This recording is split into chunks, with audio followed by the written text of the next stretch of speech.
Get on, bro. Like internet, the first 5 seconds every time. Trust everybody's having an awesome second yom of the week. I'm with my roommate Michael. He's there laughing at me because I'm just funny. I'm funny, I'm goofy, but nonetheless, it's an awesome yom. Check this out. You got like these girls, this group right here hanging out, doing their dance routine. Like I was just talking about yesterday. Like, they be out here doing the quinceañera thing out here, like or their dance thing for school, or just dance because Latinos, Latinas, we like to dance, so we just gonna get out here and dance. And I love it, kind of like I miss that about the culture. People just chilling, we just randomly chilling. It's a nice little day, They got the shade. Look at this little shade things they put here. Ain't that thoughtful? Like you see stuff like this all around different places and cities, and I don't think I ever seen like where they put like a shade thing for them. Us Hispanics too, man. We like our shade though too. We ain't trying to be out here burning in the sun cooking. So we're hot blooded already. I noticed that too. Difference between like I don't know if it's a race thing, like difference between like white people and Hispanics. Like when I hung around with the white people in PB, man, they love to get out there in the sun. It'd be hot, and they're like, oh, the sun, and I'm like, bro, I can't do it all day. Where's the shade? Sometimes I do it just if I want to, for like the sake of tanning up or something like that. But nah, I need to be in the shade. But nonetheless, let's get to the matter at hand. I was gonna say, seeing this makes me proud to be Hispanic, Latino.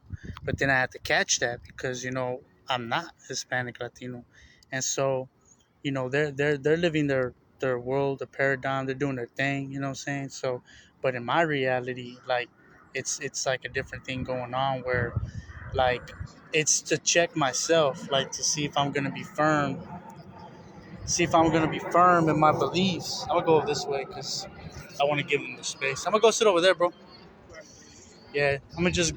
I feel like I get more focus sitting down over there or by the shade right here. I mean, you can chill here if you want.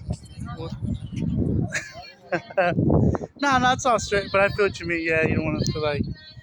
Yeah, I know what you got. That's right. Like the song just said, it don't feel right, right? Right on time. But yeah, yeah, like for me, the like my tests are those things where it's like almost like I say I'm an Israelite now. Like I converted to the ways of So we're technically grafted into Yasharal, and so it's dark over here. And you know what? I was gonna touch on something too that I said that I did yesterday. Where I had no idea that the light was beaming on me the way it was.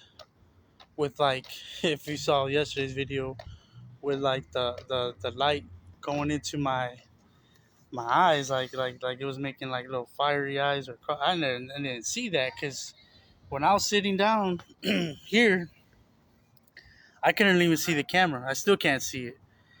Like I can see there's a glare on my face. That's all I can see. So I know I'm on the camera, but it's so bright it like casts a shadow, like darkness, where I can't see my camera, but I know that it's showing because I can see the glare, so I know it's lit up enough. But I can't make out what I'm seeing because there's also glare covering it. If that makes sense. So I couldn't see any of that.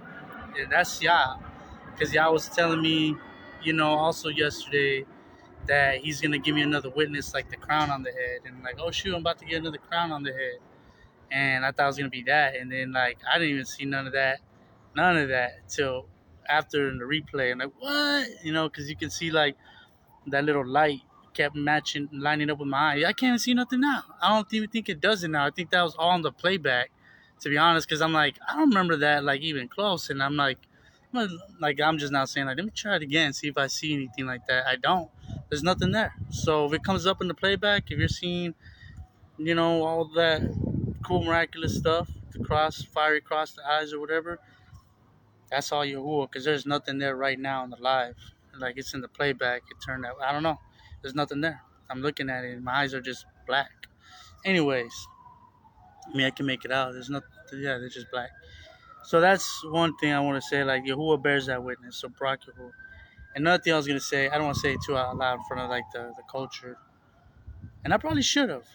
Yeah, you know what, man, I'm gonna go back over there and let them know. Yeah, I'm gonna say I'm gonna walk around. I'm gonna do this walking around a little bit. I brought my Hallelujah scriptures, but so yeah, feels nice to get some fresh air. So my reality, um, like they're not purposely doing it intentionally, but for me it's like it's being used like as a test, like as a tool to test my beliefs, to see if I'm gonna be true to them, because like I was saying, I consider myself Yasharal now, not Hispanic, and I've been saying that for a while. Like when I went to jail, when I went to jail, they ask you like the politics there. What are you, homie or paisa or what? Like, or what? And you got Woods, White, homie or paisa, and I tell them I told them I'm a other. I'm not a homie or paisa. They looked at me crazy, like what? What are you? And I told them I'm an Israelite. I'm Yasharal. Yasharal. So they tripped out on that. Like they didn't know what to do with it. And I said it's the people of the book, the scriptures. Like we keep the commandments with the restoration of New Jerusalem. I said that's the other word I use. I said I'm other. I'm an Israelite. I'm Yasharal. I'm New Jerusalem coming down. The 12 tribes regathering. They're like, what in the world is this guy talking about? And so, nonetheless, I find paired like little things in my reality that bring me to test that, to see if I'm gonna like actually hold that to be true. So there's things there, and ever since I got out, and even being brought back, even back into a home, into the type of culture, the type of neighborhood that's similar like to the one I grew up in Texas. I'm from Texas, Dallas, Louisville, and Louisville, where the gangsters chill. That's what I say, because we don't bang, we just chill. But I said so. But gangsters would come through there, and we just chill. They chill with us. So Louisville, where the gangsters chill. But anyways, nonetheless, what I'm trying to say is, I came back. Yahuwah put me back in this paradigm. You see my roommate, Michael. He's like a homie. He's from LA. He's literally a homie. So there's a lot of things that kind of just to see where I'm at. Like if I allow something to yoke between us because of race, and I treat everybody the same. We got white roommates too, and I treat them the same. I don't talk to anybody more than the other, even my own roommate. We share a room, but we say very few words, only what needs to be said. You want the remote? I'm done watching this. You want it? Or hey, or he'll tell me you want it, the remote, or hey, say bro, you hungry? I got, or you want to make something? Just little things, and that like you can count on the hand the little things we say to each other. We don't have drawn out conversations because we just trying to take care of business and keep it chill. We're not. It's just the way it is. But I don't want to favor one more than the other. But sometimes I get a little inspired and I'll share with them. Nonetheless, what I'm trying to get at is everything else too, like the grocery stores.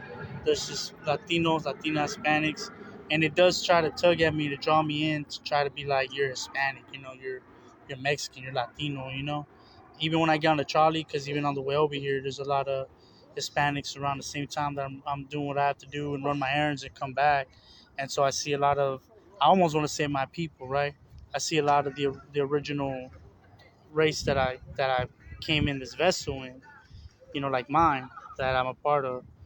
But I had to put my foot down and be firm and say, I'm not that. I'm not them. I'm Yasharal. I switched my citizenship like Ruth. She said, your people be my people, your Allahim be my Allahim. You know? So when she said that, she was making a declaration of changing her citizenship, Ruth, because she was a Moabite. She was saying, I'm renouncing and denouncing my citizenship as a Moabite and everything to do with that nation as a Moabite, me as a Moabitess, and the culture and their deities, their idols. And I'm now part of Yasharal, oh, there's a fragrance of cologne, perfume, yeah, sweet fragrance. Like that's a fragrant aroma to Yahuwah. Is what I'm saying. But and it came from my my roommate over here, Michael. He's wearing his cologne. But Yahuwah uses things like that.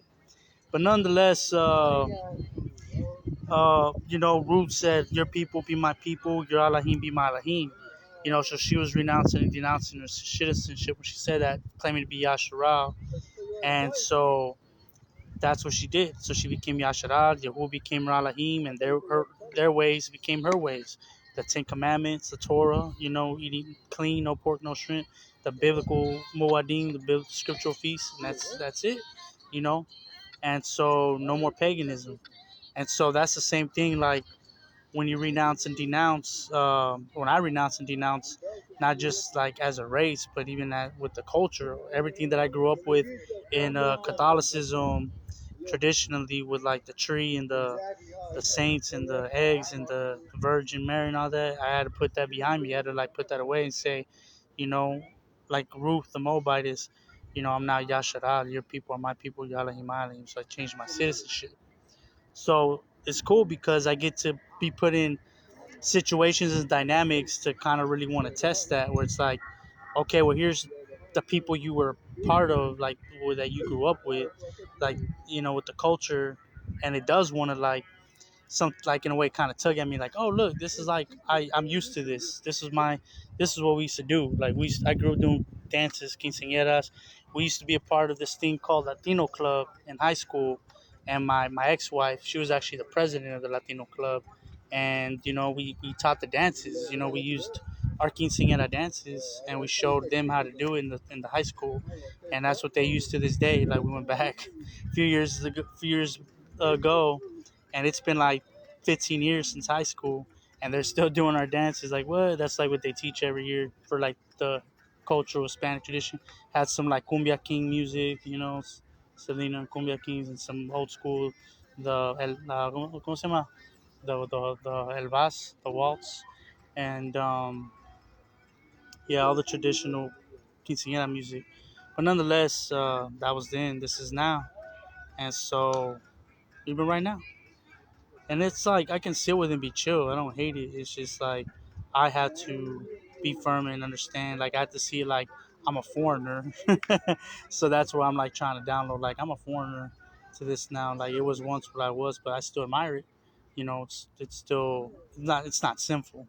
That's at the end of the day. It's just like I just want to show y'all like what I rock now and dance and sing to it, praises to Him. Worship music, reverence music to Yah.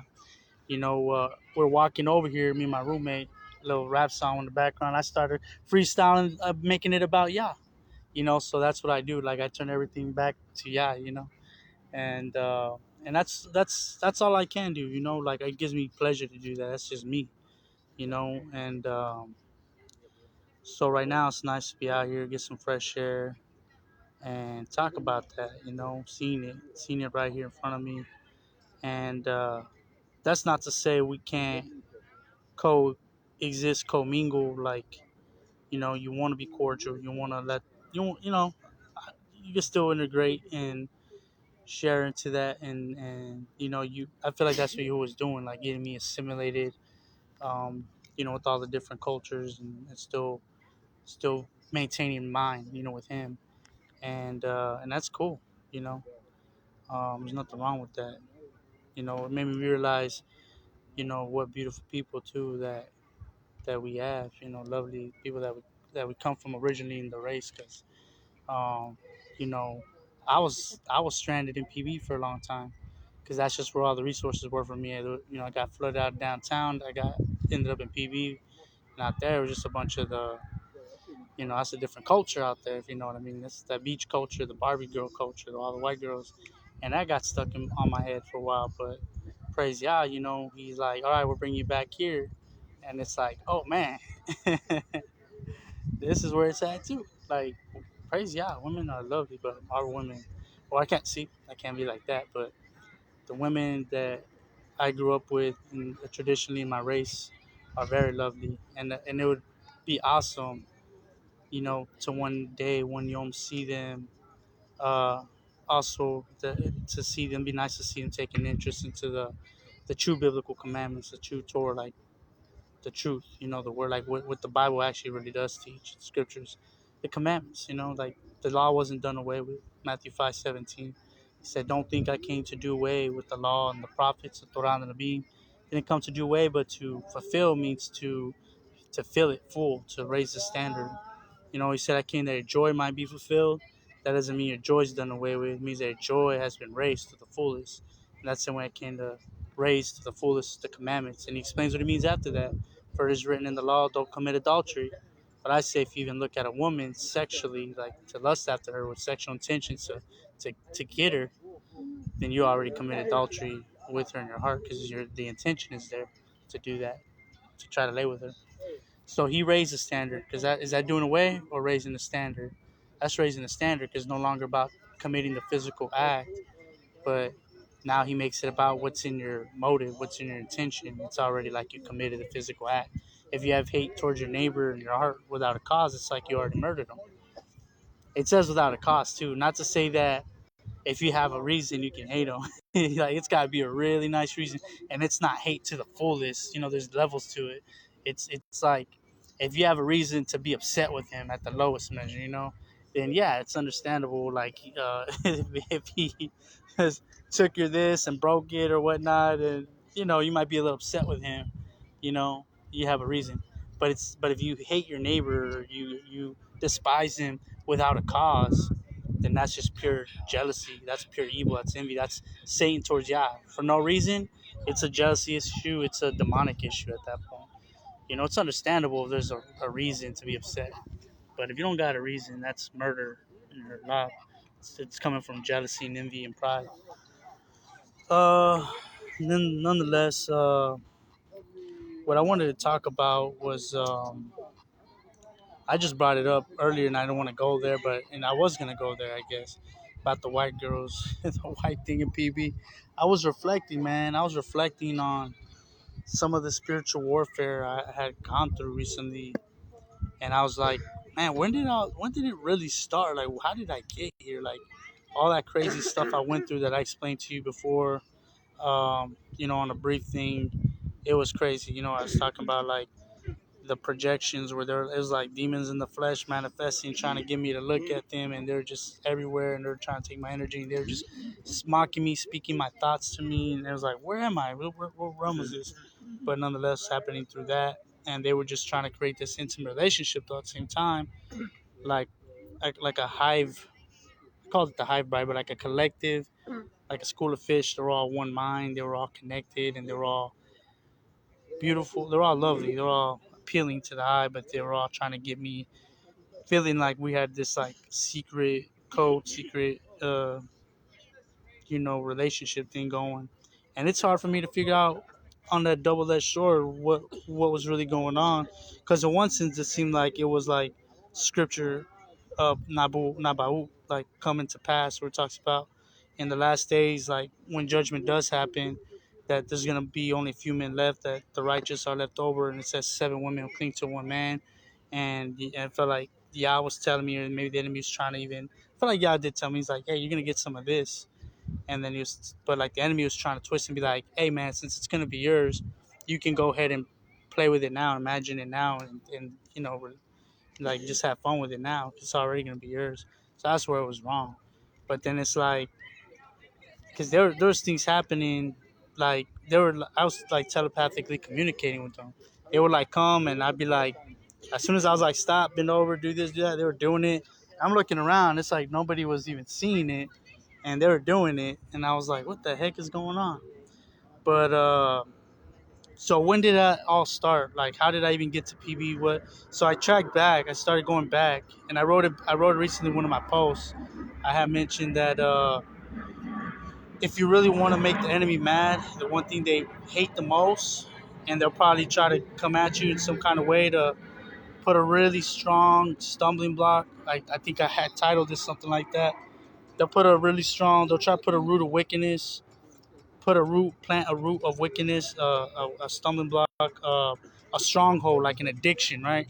They'll try to put something there to distract you from just the essence, just the foundation, the core, nucleus of what it means to be in the walk, to just being Yah, Yahuwah, Yahusha, engaging in the word, keeping his commandments, loving your neighbor as yourself, loving Yah with all your mind, being strength, being thoughtful and courteous and cordial and, helpful towards people, and just loving people, And so they'll try to get you off that where they'll try to get you off of that dynamic where it's only that they want to put a piece of their puzzle piece in your pie. They want to put a piece of their seasoning. They want to put it in your pot, in your mix. They want to mix your thing up with some of them. They want to throw themselves in it, through agreements, through however they manifest. They want to be part of your reality or show. But what they're trying to do is code some root of wickedness, some root of sin, some kind of thing that um, pretty much deludes. It'll compromise your realm, your reality, your path. It's something they want to interject that'll pollute it. It'll taint it. You know what I'm saying? Like adding a drop of poison to the water. They want to do something like that. The reality. So when did that happen? With like the blonde girl paradigm, that's who they used as a Trojan horse or as a hook. I went back and what made them mad, I found it where I remember where it was. I just got done posting, like I said. Nothing makes the enemy more mad than, for some reason, it was when I was reading the book of Maccabees and the book of wisdom, or Sarah, Chakma. Per, per, Most predominantly, like specifically, I was reading through the book of Maccabees and Sarah. Those were the two books I was reading at the time when they were boiling at the boiling point, and I can feel it. It was almost like watching. Like when Jim Carrey in that movie, what's it called? Where he's on TV, and they thank you, praise yeah. It was almost like watching Truman Show when Jim Carrey starts catching on to the fact that everything's staged and everybody's a part of it, and they're like he's starting to like experiment and like catch them slipping, missing their cues and whatnot. It was just like that. Like I was just reading Book of Maccabees and thank you, bro. You're meant to be here for the Truman Show because I was getting stuck. Um, yeah, I was reading the Book of Maccabees and Sarah, Book of Wisdom, and those two dynamics, the way if you're focusing on it and they're blending, there's so much Torah truth, so much ruachal substance. The way they mix, man, because like scripture are like ingredients. It's like you're making a soup, man, like chicken, and you're adding like the chicken seasoning thing. You're adding the little pepper, little, chili powder. You're adding little garlic salt, garlic seasoning or onion powder, whatever. You add a little salt, little pepper, but then you just put cinnamon in there, like just switch it all up. But then it hits, and it's like you do something different. It's like the blend of it. It's like what, like it comes together in such a way that the fragrance of it and the way it's like got you meditating on the scriptures, the at the strength of your meditation, of your focus on your perception of your reality, like this is what it's all about and all the little things you get from it. Book of Maccabees and Book of Sarah. It's really Sarah. Which is they call it Ecclesiasticus, a book of wisdom, one of the books of wisdom. Man, they were connecting at that time and they were meeting up, hitting the same points. And so I caught it like the Truman Show as I was reading. Um, my mind, I mentioned it before that it's like they can see your thoughts, like the spiritual realm, the enemy. So I was so focused on reading that I was imagining what's going on. When you're imagining, it's sort of like you're actually reliving it. You're like projecting what happened in the book of Maccabees as you're reading. You're like holographically in the spiritual realm. It's projecting, and they're seeing it, they're feeling it, and they're getting angry. That's what's making them mad. Because if you read the book of Maccabees, that was constantly talking about how the Yahudim, the Jews, were constantly out. It was like the story of 300, the movie 300 and with the Jews though, and they don't tell you about that in history. But that 300 thing was constantly happening in all the battles with the Jews, the Yahudim. They had to keep going up against the Greeks and against. They kept the Greeks and the Spartans and all these different nations kept coming up against them in the Book of Maccabees, and they were like they only had like 3,000 or 300, and they had like 180,000. The other nations had like 300,000 or half a million, and they would come and they only had like 2,000 or 3,000, and they would take them out. Like the Jews were like, Yahuwah would give them victory, and they're like, "You name it Yahuwah," and then like the earth would shake, and they would just, and people were running scared, getting confused, and their bows were going slack, and they're just missing, and the Yahuwah was just giving them the victory. They're just getting on point. They were just had that superhuman strength, like Samson, Shamshon. They were just, and it was like battle after battle after battle after battle after battle. They're like whooping the enemy. So you're imagining all this, the enemy right now in present time, as you're imagining this, is seeing you imagine it. They're getting angry because that's the same enemy right now in the present time was there when it happened. So that's how I know that those stories are true, because it started manifesting into reality. The enemy was so mad that it was manifested into reality. They're putting an energetic impression on people. They're putting inclinations in people. Homeless people started screaming in the middle of the street, ah! Like as I was meditating, they're getting angry. The homeless people were screaming. The rich people were like walking mad, like they were just mad for some reason. Like, I don't want to talk right now. Like, it was manifesting in like issues between the relationships, but that's not why they were mad. It's because I know the enemy was mad what I was reading, and it was like channeling that anger, the energy through those couples. They're just all sun ticked. They're like, I don't know why I'm mad, just not one in the mood to talk right now. But I can. It was like going along with what I was reading. Like when I read some like, and then they smote all the enemy, and they fled in 7 different directions. That I hear somebody shout, "Leave me alone! I don't want to talk to you right now. Like, just get away from me!" Like it was like every time, like random people are shouting and screaming. I'm like, what is going on, and I knew it was the enemy, and I just kept reading, though, kept reading Maccabees, kept reading Sarah, and as I was focusing, I completely forgot where I was. Like, I wasn't in downtown no more. I was right here in the book, and I was imagining here, like I was sitting where they were, and as I looked up, that's when I caught the Truman Show. Everybody was like walking mad, staring at me, and they're like, "Oh shoot, he noticed us."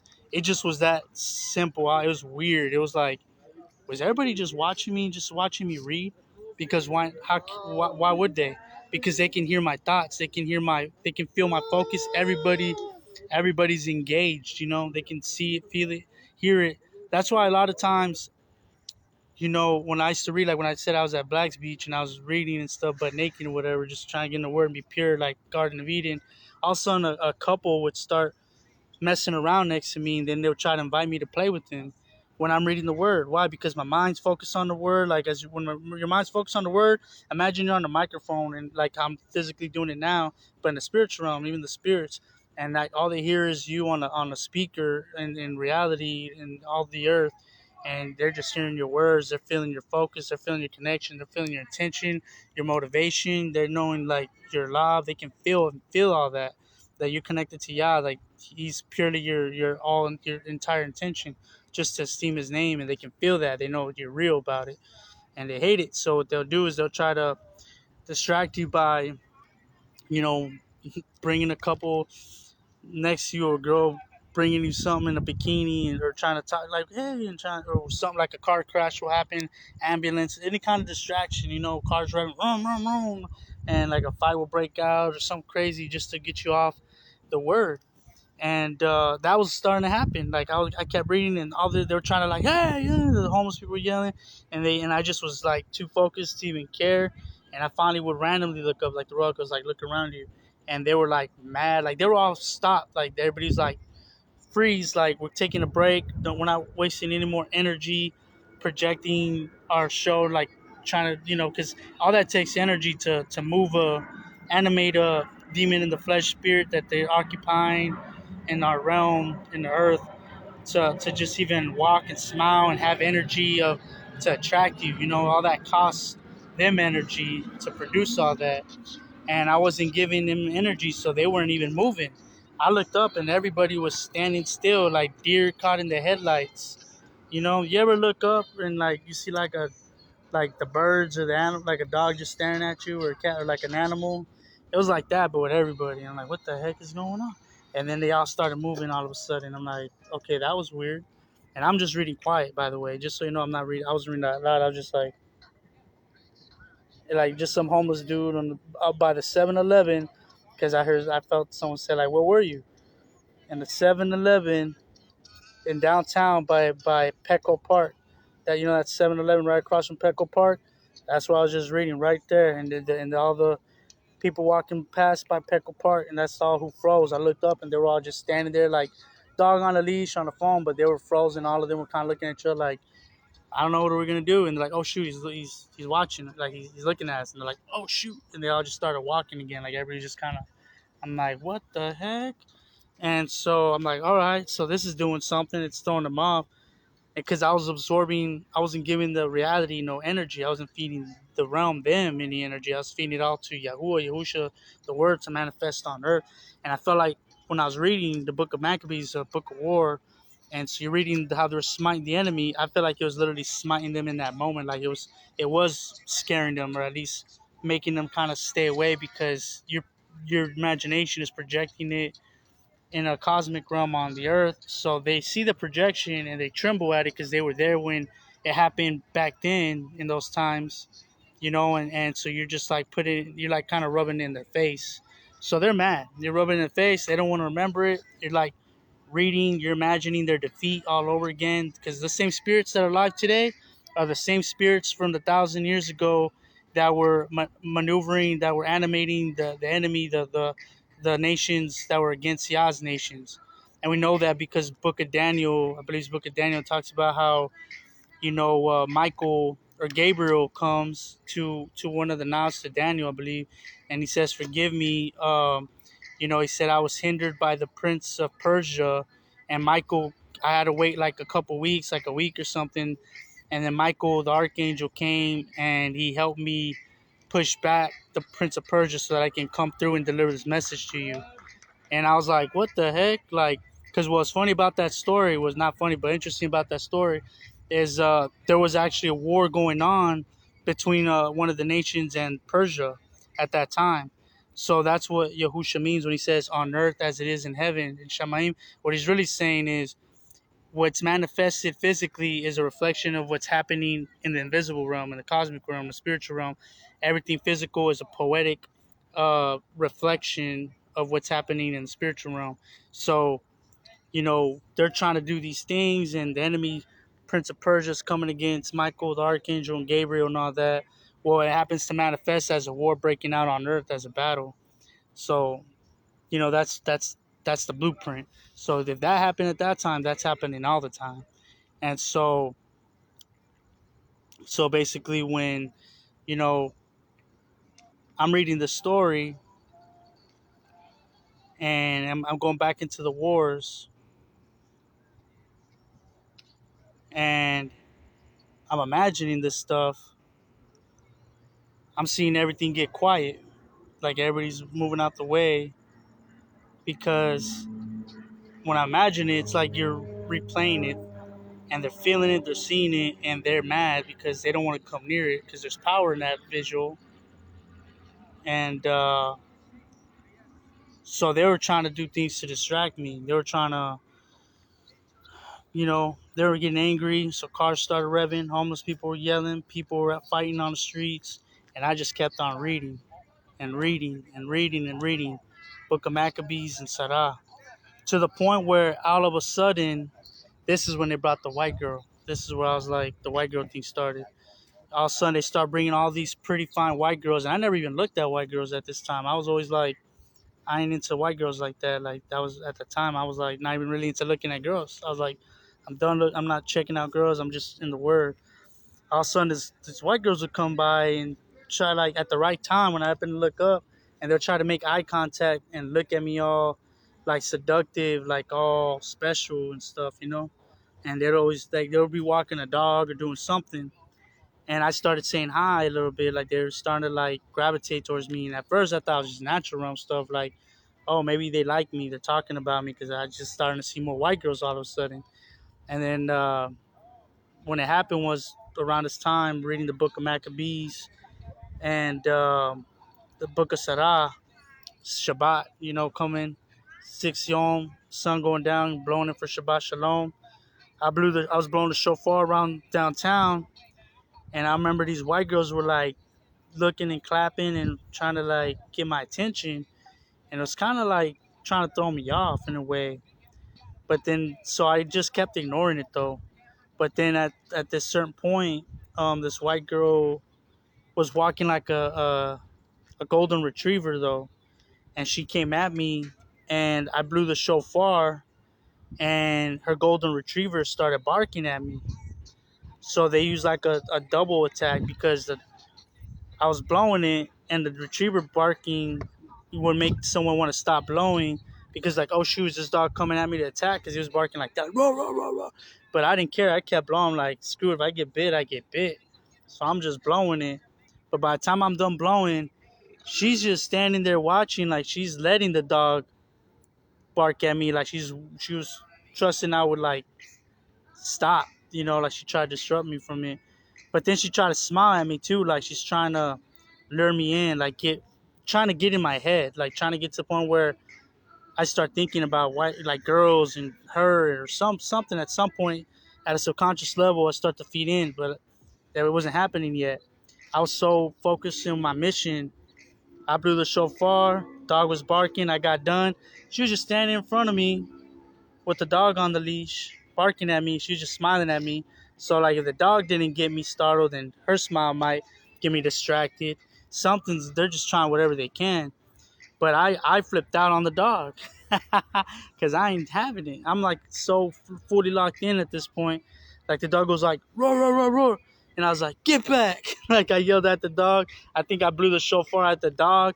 And I've always been very respectful towards like women. Like I would like, oh, I'm so sorry, but because the way the dog came at me, I don't know, I just reacted. Like I didn't like the dog's energy. Like he was trying to like demasculate me. Like a dog was trying to punk me out, make me like, oh, I'm sorry. Like, nah, man, I'm blowing the shofar. Like you got to go. And I was just between me and the dog. But the girl was just like, oh, like when I did that, she kind of like got scared and was like freaked out that I did that to her dog, that I yelled at her dog. But she didn't say nothing to me. She's just like, oh, wow. Like, I didn't expect you to do that. Like, okay. And this kind of like, I felt like now going back, that was the moment where they were like, we got you.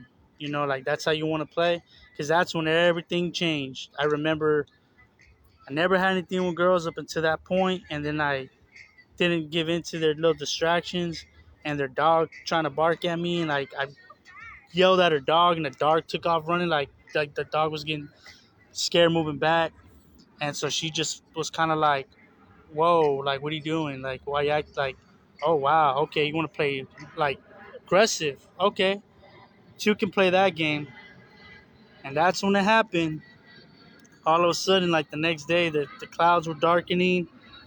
And Yahuwah told me, you're going to need to get out of downtown. Or you're going to, yeah, you're going to get out of downtown. I'm going to move you out of downtown. Or I could have been, I don't know. That's where I said double-edged sword. Like, where this where this thing starts getting confusing. I don't know if they were allowed to. But it felt like Yahuwah was telling me, I'm going to move you out of downtown. And I'm like, well, you do it, cause it. All of a sudden, this big old rain came down, and it flooded downtown so bad. I had this little cart that I would sit in, like a chair, like from the hospital. It was floating in the water. The water was up to my waist in downtown in 12th and Imperial. And all my stuff was, but I tied my Bibles up. I bagged all my scriptures because Yahuwah told me it was gonna flood, it was gonna rain, because it just barely started to rain, and he's like, bag up your stuff. Normally I just put in my backpack and it doesn't get wet because that's enough, but he was telling me bag it up because it's gonna get bad, and I didn't know it was gonna flood. Actually, I just thought it was gonna rain so much, maybe it was gonna go through the backpack, so I just extra precaution bagged up all my most possession, like the Ruach was giving me that, like, bag everything up. And it just kept raining and raining before I know it was flooded. And I'm like, wow, that was Yahuwah that told me. I'm glad I listened. And I had ended up pushing myself out the water, out of this flood. The flood was up to my waist from the 12th and Imperial all the way, like, for like 10 blocks almost. It was flooded like that. To the knees, went back down to the knees, took time, but finally, I had to go up all the way up the hill to Balboa Park, and I was there for like 2 days. It just did not stop raining. And I had a tent, so I put the tent up there in Balboa Park, And I was fasting for 3 days. Like, okay, well, what do we do? And animals started coming up to me in my hands and stuff, like the squirrels. Like, what? I think because of the fasting, but they were like letting me know, like, bring me to a more deeper connection with Yah, and the animals can feel it. But anyways, he's like, you're gonna now it's time to go to PB, and I guess maybe, maybe it was him and he wanted me to get tested, but all of a sudden I go to PB and I'm starting to see like that. I'm feeling that same familiar spirit with them white girls. I'm starting to see them again, and like, what's up with the white girl thing? Like, I haven't even seen white girls like that, like trying to look at me, say hi. Now I go to PB and they're doing that thing again too, where they're looking at me, saying hi, and they're like being nice, like really like looking at me interested. And you already know how the rest goes because I've talked about that before, where they start sucking me in into all that. But but I felt like I was like, why did that happen though? Why did they use that way to do it? And I felt like because I was aggressive with one of their team members in downtown, that they put a hit on me, and they're like, okay, we're gonna flood him out of downtown, and we're gonna maybe Yahuwah or the enemy trying to act like Yahuwah. I don't know, but maybe it was. I feel like it was. I know it was Yahuwah, but I felt like he's like wanted me to get tested. Like, he's like, you know what? The way he treated her is like, man, let us see if, like, I bet you we get him to be a simp, like where he's sucking up to the women, like he's like he's drooling over them. And Yahuwah's like, nah, my servant, nah, he's cool. Like, he's over all that. Like, he's already done with that. Like, give me like a few months with him, and if he starts showing signs that he's starting to fall into that, then give me another 3 months and give me an extension. I bet you I get him there. And that's basically what ended up happening. I went, and at first I wasn't tripping on it. They still couldn't get me, so they had to project Satan himself in the flesh, destroyer, the one I mentioned before. That's what I felt like he is, who acted like, he was somebody new into the belief and wanted to learn. And he was staying close to me, and but then, like, I started having intrusive thoughts with him. At this time, I was having like semen retention going on for like 3, 4, 5 months. I don't remember, but I was doing well with it. No issues. All of a sudden, like, when I started rolling with him, the night that I slept with him, not like that, but I slept next to him, like, as, brother, so called. Maybe something in that yoking of that energy. I had a wet dream. Like, I had a dream and I exploded and, like, what? Like, I was doing great, and all of a sudden, like, did he have something to do with it? Like, I never had any dreams like that. I was past that, and there was no reason for me to have a dream like that. And so I don't know if he put that in me, like, he, attacked me with that, because this is the real spiritual warfare. Like, once you're done with the matrix, these are the real things. They try to test you at the sin level, try to catch you any kind of way slipping. And so, yeah, that to me was the telltale sign, because everything like that was like that since, you know, I started getting my stuff stolen, almost got killed, almost got beat up, jumped, killed, could possibly. Stuff was getting destroyed, and what does the enemy come to do? Still kill and destroy. And all that was happening while I was rolling with this person. And not for not, he had reasons, he had rights, because I started messing up. But, he was definitely something else coming off of him, was putting a strong dose of power on me, and stronger than you can imagine. Like, the gravity turned up, and you're like stuck on the ground. But so we all get tested at different measures. But I tell you, there's a power, there's a strength out there. But and Yahuwah allows, yeah, he can overcome anything. But sometimes Yahuwah shows us, how I think Yahuwah sometimes just wants to see what we do in certain situations. Like Job, like he wanted to take away everything from him.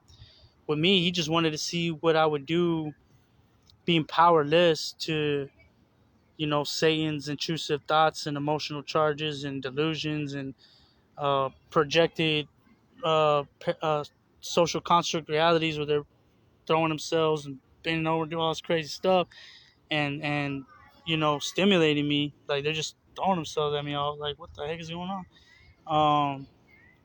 But being powerless, like seeing how much of my own self choice strength, like my own free choice, like, we all got that, in my own strength, would choose to how much of it I would still fight to not give in and still be honorable with him with what little I had left, just to see with what little I had. He just wanted to see how hard I would fight for it, and I fought pretty hard, but it left me all messed up though. Like, oh yeah, it got me eventually, and Yahuwah allowed it, because I felt like Job too. There was something in him that he wasn't addressing, that he didn't know he had in him, that he wasn't confronting, and his own people were telling him, they're like, "You think you're better than Yahuwah?" And then he's like, "No, I'm just saying, like, if he took away everything and I didn't do nothing wrong, I mean, it must be for a reason, but da da da da. But he surely shall restore me, or I don't know, because I don't deserve this." And he's like, "Aren't you just man though? Like we all deserve." He's like, "Yeah, but," and then finally at the end, Job kind of just snaps and he's like, "Yeah, I am better than Yahuwah." Job does say that he's better than Yahuwah, and when Job said that, that's what Yahuwah was waiting for. That he didn't even know he had that in him. It's like when we do something dumb, something crazy, impulsive, and we never done that before because we never been in situations to bring that out of us. Where sometimes I feel like, dang, I didn't even know I had that in me. I didn't know I was capable of that. But it's, Yahuwah puts us in situations to get that out of us. It's like when a doctor's squeezing all the bacteria, like the pus, like when you have like those nasty zits, and you think it's done, and they squeeze it, more keeps coming out. That's like us. We think we got it all out, and then like situations prove that we have more, and it still keeps coming out. Like, dang, and it keeps on testing us and testing us till it's all out, and we're tired of it, and like we're tripping on it, we're burnt out on it. Like we realize it ain't nothing, and so that's like what that was for me. Like I thought that I had no issue with women like that. I was just doing the desire of Yah. But I think what I was doing was keeping myself so busy with preaching and blowing the shofar and all that studies and whatnot, that I was like masking it or covering it, that I was like suppressing it. It was my way of like tucking it away, like keeping myself busy so I don't see it, but it's still there under the rug. It was just there. So, and he's like, nah, we're gonna move these things, or we're gonna make it come out. Like we're gonna focus on this thing, and I want to see how you play with it. I want to see how you operate. We're gonna do different things and see how how all the weird, what you do with it, and see if you do anything weird. See how deep that weirdness is, or thing that's off in you is. And then yeah, it came out, and but praise yeah, it wasn't that off. It wasn't too deep either, because it had to take for the enemy to make me believe that, oh yeah, this is your inheritance. Like Yahuwah's telling me, like, oh yeah, like this is what goes down in scripture. Like y'all, the righteous elect, replenish the world with the women, the surviving women. 7 women cling to one man. 1, 2, 3, 4, 5, 6. And so 7 women cling to one man to replenish the earth or whatever. Scripture Isaiah 4. And so he was showing me that in PB. I feel like he's showing that to me now. I can feel that same ruach. But where it got twisted is when Satan was like, "Hey, since it's yours, like it's gonna be yours regardless. It's yours now. You might as well like go with it. Like imagine, like go put it in your mind, get it out of your system, like relieve yourself with it. Go to your imagination with it and enjoy it." And to that point, I never really had like those imagination type fantasies where you like imagine things in such a way. Like it was always like vague moments, like a daydream.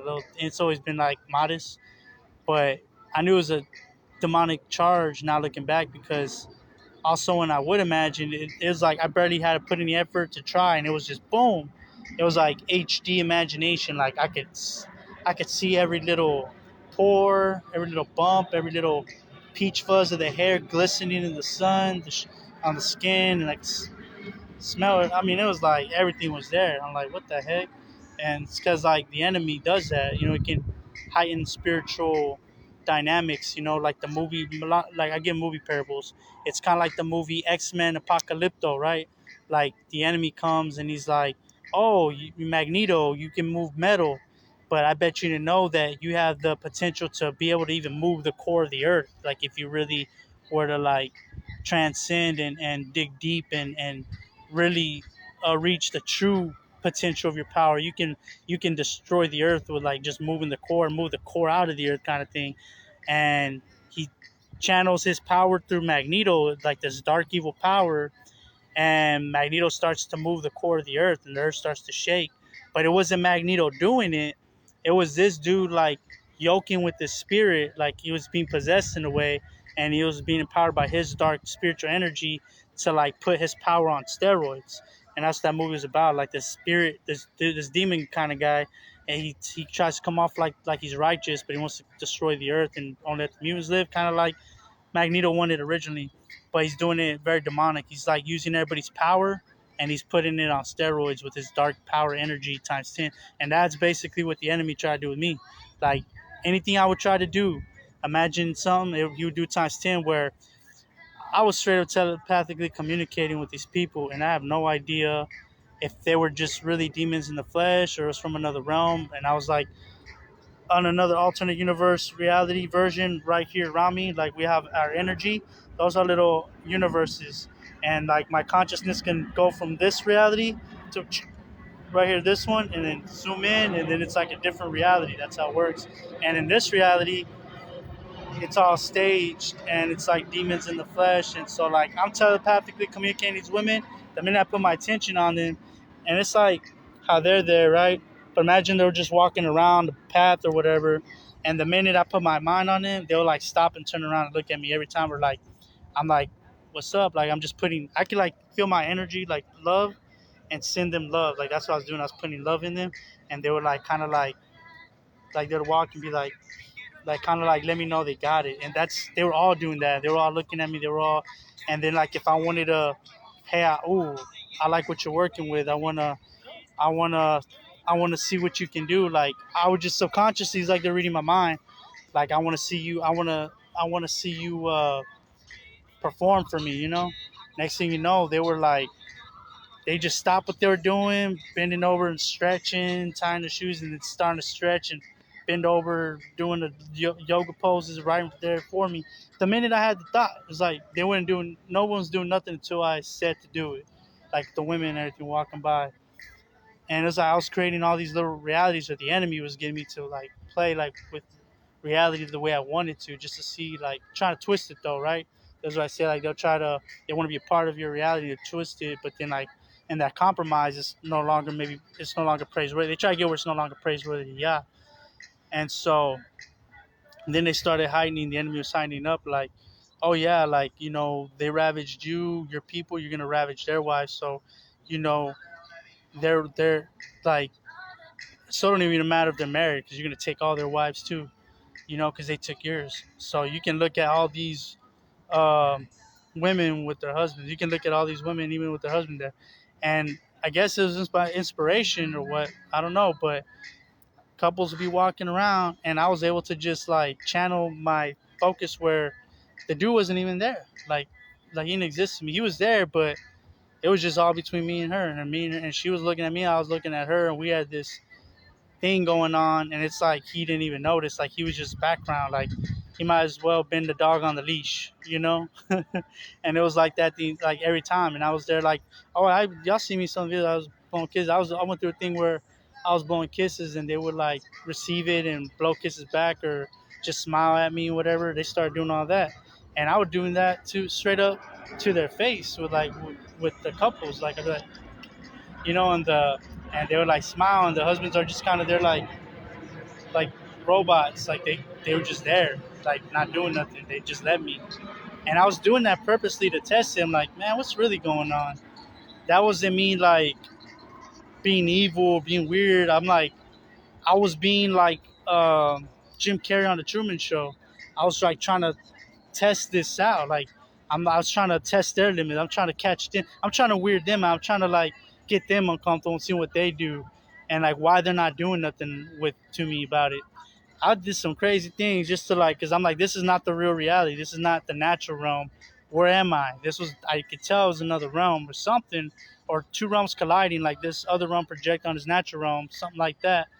And cause you know, I was like walking through this park. That's where Yahuwah told me it's called Faneuil Park, which means Fanuel means the face of God. Fana means face. Fanual.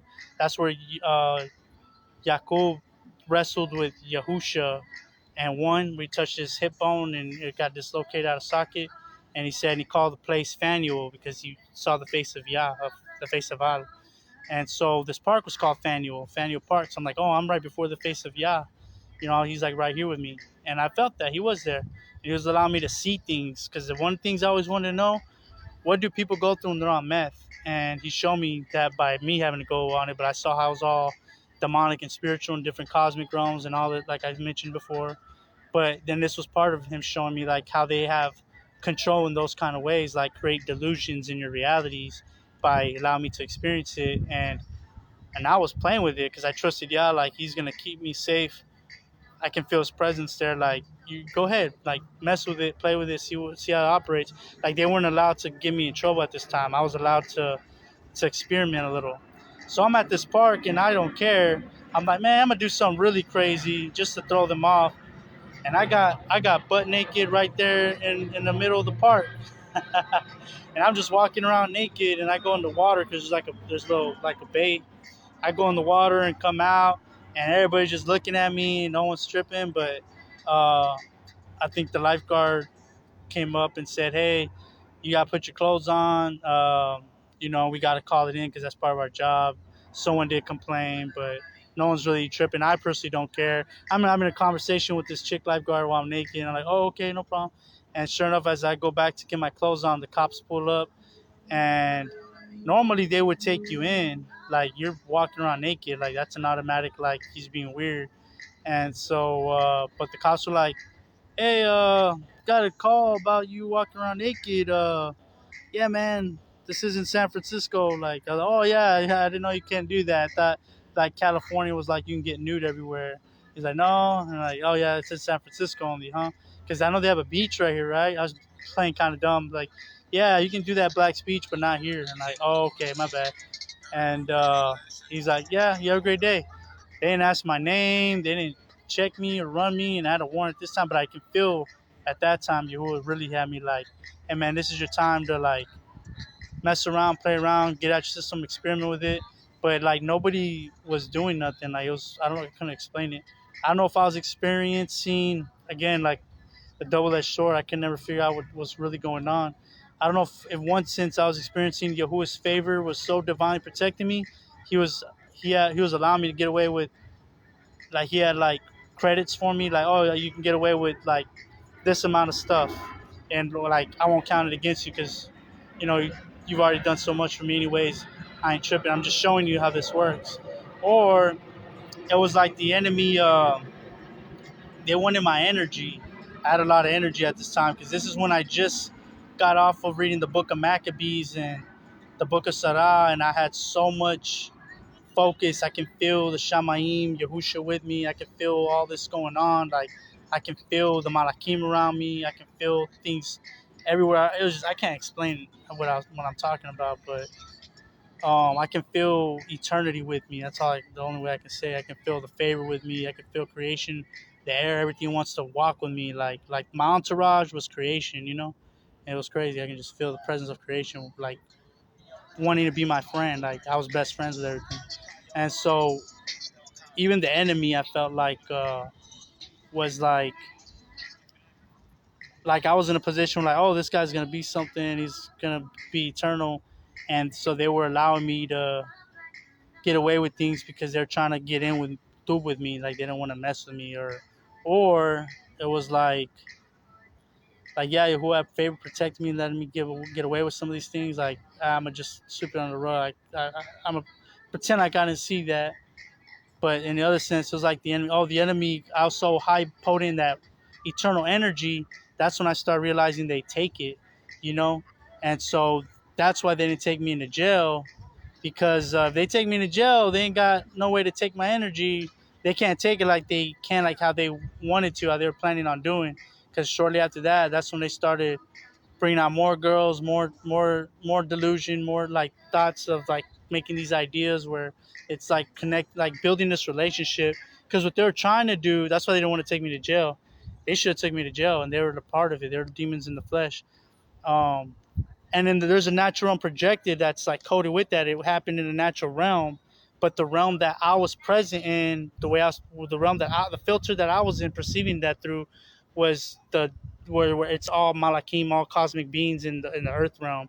Like I wasn't interacting with the people's natural consciousness. I was interacting with the angels and the demons that sort of inspire the people. That's who I was seeing. I wasn't seeing the people. I was seeing their angels and demons. So I was seeing the motives, like codings, the ones and zeros.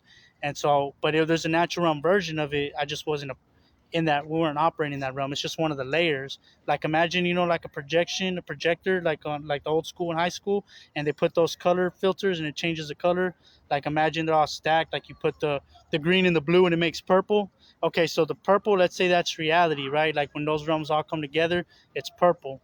But the natural realm is the green, where everybody's just kind of like thinking everything's just natural, and it's just this life and what and what you were taught and your thoughts and your emotions and what we're told to do and whatnot. But then that blue realm is all the spiritual stuff that's like coded, that has inspirations, like another world. I was in that realm, but it still projects the same outcome because they're stacked on top of each other and they make purple. If that makes sense, the same thing's happening, only where like natural realm mind is in the blue realm, and or in the green realm, sorry, in the green realm, and the cosmic beings are in the blue realm, but those two make purple, and that makes reality one. And so I was in that part where it's like, so there's a little bit more, I don't know, like respect, or you can see, you can feel it, so you can get away with it. That's why I even did that. But because I can feel it, I'm like, man, I'm about to get naked, and they're not gonna do nothing. Because I know this is a Truman Show, and they want me here, and I don't know what they want from me, but they're not trying to take me out. They're catering to me. They're trying to do something.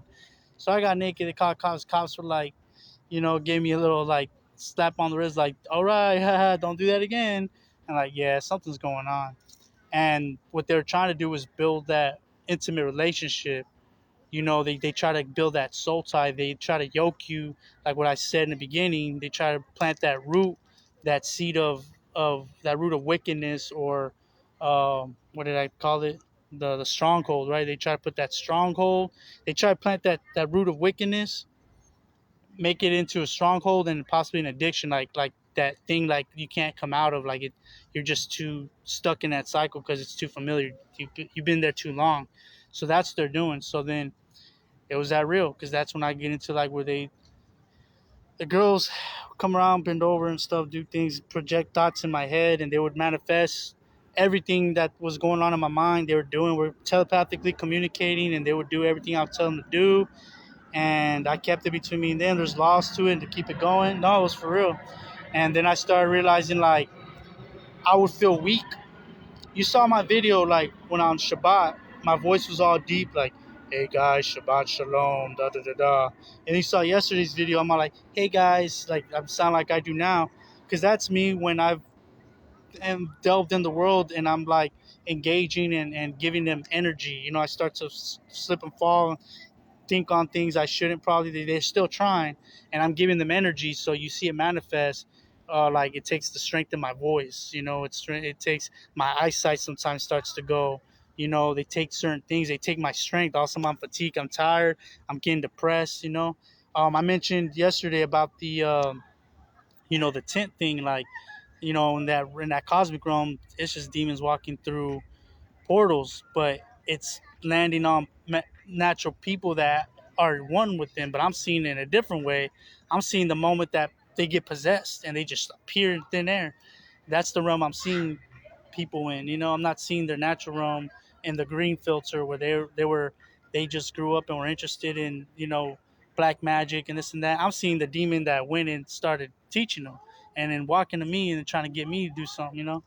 And so when I talked yesterday about that dude who said he used to experiment with psychedelics and shrooms, and then he went into this realm himself where it was nothing but all-seeing eyes. That he said he saw himself frozen there for 10,000 years, observing creation, and 10,000 years of reality, or 100,000. I don't know what he said, a lot of years. And he said that he was evolving as he was standing frozen. That a third eye started coming out to perceive more. And so when he came out of that trance, that's when he started like worshiping like third eye ideology and the all seeing eye and the pyramid. Like he said, he saw a bunch of all seeing eyes and pyramids and stuff in that realm.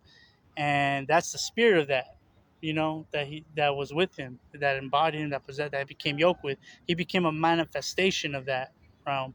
And so he ended up having a all seeing eye ring or a pyramid ring and all seeing eye tattoo and stuff. And he gave me a tent, and the tent had triangles like that, like the pyramid and all seeing eye stuff. It was in the shape of like an all seeing eye, like an eye, like it was an oval, and then it opens up, or circle, and it opens up to a tent. But the tent, because it came from him, I mentioned yesterday, it was like a extension of him. It was like a counterpart. It was like him in the version of a tent that was hyper powered, this tent, to project lust, to try to pull me back into that stuff, because I still had maybe some meth residue, it feels like, at the cellular level inside me, where like it can still stimulate, and they try to trigger certain things, and the meth will trigger your private members, your sexual reproductive organs, to stimulate it. Just feels like someone put some icy hot on it, and you just get euphoric. And it's like every now and then they try to trigger that, and then they project images, and it just makes you like you can't help it. So they try to, at the cellular level, I've been fighting off those realms. Like those realms manifest, and you got to fight them. Then it goes away. Then when you have that stimulation, you feel it less, because something you fought off in your experience, you're actually fighting it off in the cellular level, in that realm, in the atoms of universes, but it's projected here. I know it's crazy, but that's like I can understand it. And so when he gave me the tent, that's when I realized that can be an extension, like Galaxy of the Guardians of the Galaxy Volume 2. The father was the planet, but he was in the flesh, but he's also the planet. That's how spirits, how demons are. Like they can be, um, it's territorial. Like they can have their fleshly image, but they're connected to the culture of that society or that territory. And so the tent, was that. And I say that to say, I don't think it just works with tents. Like the tent was super powered to sexually stimulate me and have murals and weird to try to mess me up and put me places. And I finally kind of did give in, but I was angry when I did. And like, you know what? Just to get them to get out of my system so they can leave me alone, because I know that's what they want. Give what you want, but I ain't enjoying this. I want y'all to leave me alone. And then the cops came the next day and took me, so I know that was why I messed up. But I'm thinking now, I think everything's like that. Like not just the tent, but I think homes are like that, because homes are part of Babylon the Great. Babylon, and Babylon is part of the system. Anything put on paper is part of the system. It's not just paper, but like a spiritual contract. Like the commandments were written on tablets of stone. They were written. So that tells you something about things written down. Like things written matter. That's why writing is such a big thing. It's like alphabet, the spirit, spelling.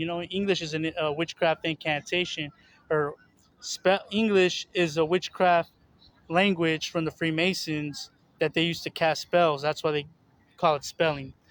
And so, so you got wordplay. Like we say, oh yeah, I believe in the sun, S-O-N, but they say S-U-N. But when we say S-O-N, to them we're still saying S-U-N. To them we're still saying we worship the sun of the sky, and they're laughing at us because that's where Satan takes his worship from, sun worship. So we say, oh, I believe in the sun, in the name of the sun. Imagine the sun of the sky. So I say bond, because they use wordplay. It's word incantation, you know and that's the only reason why that's the word we use for a begotten child, because it's a mocking language. And there's a lot of stuff like that in there. Spelling, casting spells, it's telling you in the fine print. Nonetheless, writing contracts all has this wordplay in it. And houses, mortgages, all that. A mortgage, it's a morgue. It's your it's like your spiritual prison. So I'm noticing the difference, because I'm actually out here, and I notice when I like going outside, because when I'm outside, I can feel the ruach. I can feel like the create. There you go. I can feel the nature. See how the fly was right now bearing witness. There wasn't none going around me like that until I started talking about being outside in the nature, and the fly was like, yeah, because we're connected. And when I come outside, I can feel like Yahusha. Where did he go? Yahusha always went to the nature to get away from the world, even from his own Talmudim. He's like, hey, I got to go spend time with Yah. He did it outside in the nature. He went by himself in the wilderness. And and I feel that it's still like that today. You got to get close, surround yourself with nature, because houses are like that tent I went in. You know, it's part of the system. It's part of Babylon's contract, so it's part of spiritual contracts because it's part of the system. The it's written in paper. It's on paper, and anything on paper is part of the system. Anything part of the system is part of the spiritual construct of the spiritual Babylon of Satan. So it's all his, you know. And I know this because what I've been saying. Whatever you see me posting, I can figure it out. Man, I'm feeling so drained. I don't know why. Well, what did I just happen to do recently? I just happened to move into a new place. Did you know, if you keep up watching me, because I like to share just to keep track myself, but it's important things that I say, so I'm not trying to say in that way. But I said this. I just realized I said this last time when I moved into the other house. The last time when I got caught. They put me in jail for a month and a half. Then they put me in the other home I was in prior to this one. If you remember, when I first got put in that house, what was I saying? Man, there's like they're pushing this like spirit of depression on me. I'm feeling depressed. I'm feeling drained. I don't know why. That was within the first 2 weeks that I had moved into that house. You know, if you remember, I posted a thing with Dragon Ball Z Vegeta, like, you know, they call it the hyperbolic chamber, where you're like training in uh negative 5,000 gravity, like gravity pushing you down to the ground, but they're like getting strong enough to like walk in that gravity, you know. And so that's what it felt like. But I'm thinking, I thought it was just there because that's just what they chose to attack me. I didn't know what was giving them the authority of the right. I just like, oh, they're choosing to attack me right now. Somewhere I allowed them to accumulate this energy to push this down on me, but I don't know where. Until the tent thing happened just recently, because this happened just recently. All right, so all right, I understood they can power up little houses, little tents. I come out of jail, and I'm back homeless. I'm feeling free and strong and fresh and in my right mind with Yah, and I'm operating. I'm programming with Yah, and all of a sudden they put me in a house. And all of a sudden, it didn't happen suddenly, but over time, like as I spent time in that house, enjoying the house, what's happening?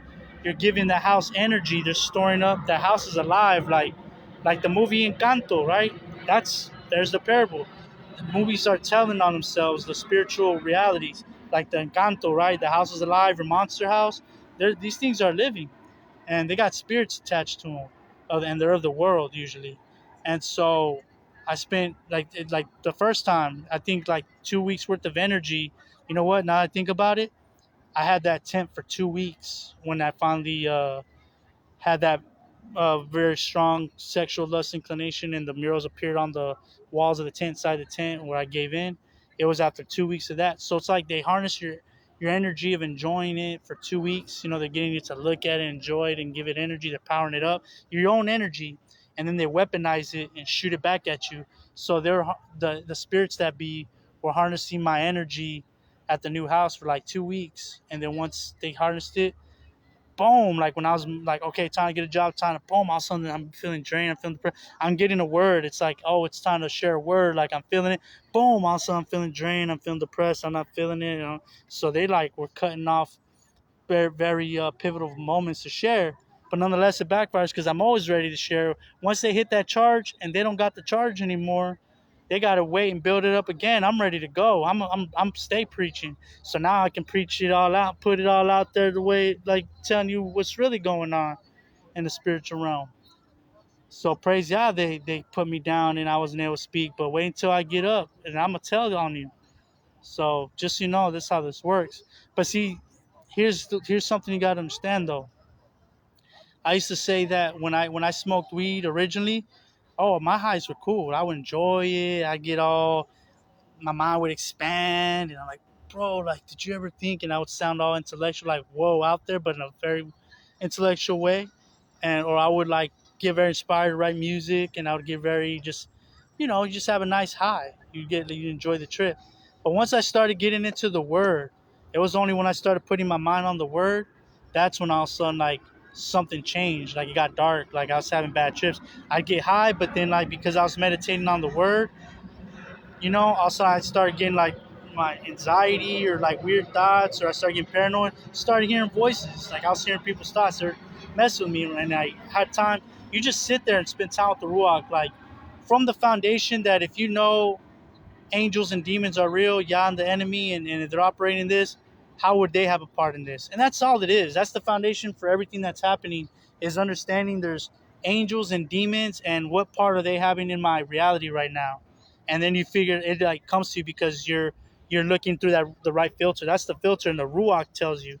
And so the Ruach let me know, simply because originally you were giving them a high they can get down with. You were thinking of the world, you're thinking of music. They like the worldly stuff. They're like, hip hop culture is a manifestation of the weed demons. Like anything you see associated with weed and the culture with it is those spirits actually manifest in the flesh to the people. They're just like us. They're like humans. They just want to like embody as much as they can and project. So when you see like the rappers and all that, that's really them. Up to the point that they sacrifice and put those people in those positions off themselves to die for it. They wanted, in a way, it was like they allowed those people to martyr themselves, knowing that they were gonna die for what they were doing, like Tupac and whatnot, knowing that the way he was living was gonna get him killed. But Tupac was in agreement with him, and they just jumped out of Tupac when he got shot. Like, this dude died for this, and they liked that.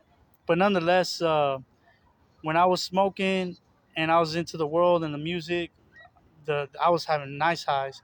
But once I started reading the word and meditating on it, when you smoke weed, do a drug, you're inviting demons into a council. That's why your mind expands, because it's actually their thoughts. They're expanding your mind. They're telling you things, but it feels like it's your thought because it's a symbiotic relationship. It's like you're connected. You're one with those spirits.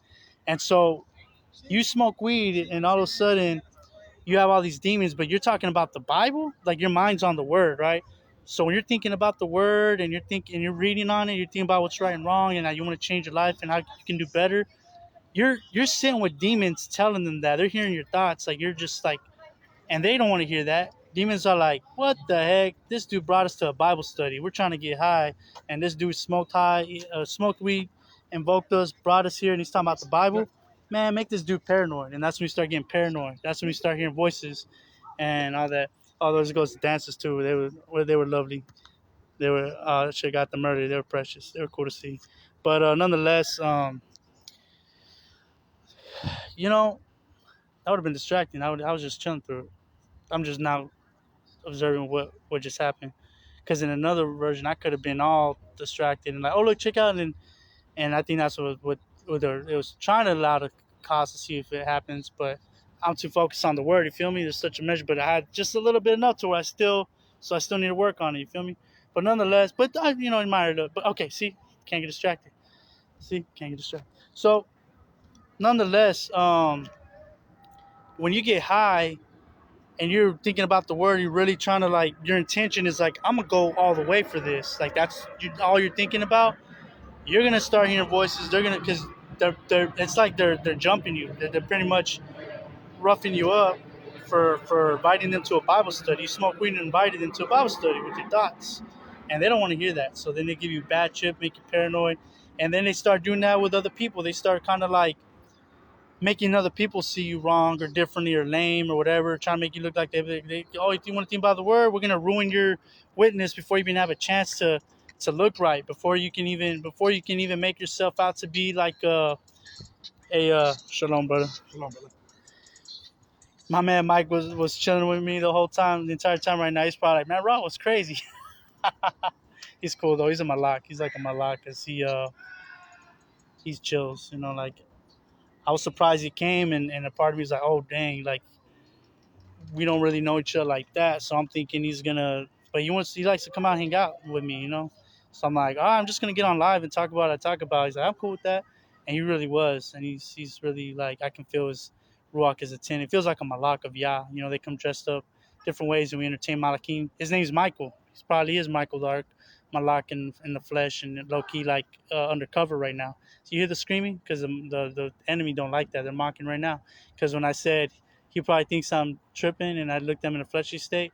That's when you heard laughing from what seems like it was like mocking demons, laughing like, this dude's like insecure about who he's rolling with. He doesn't know, and then that's just me giving a theory, but it allows for them to get caught up because they expose themselves. But I said, but he probably is Michael the Malak, and I felt the firmness, like I trust that, then that's when he got I don't know if you heard that, but maybe in the playback, I don't know.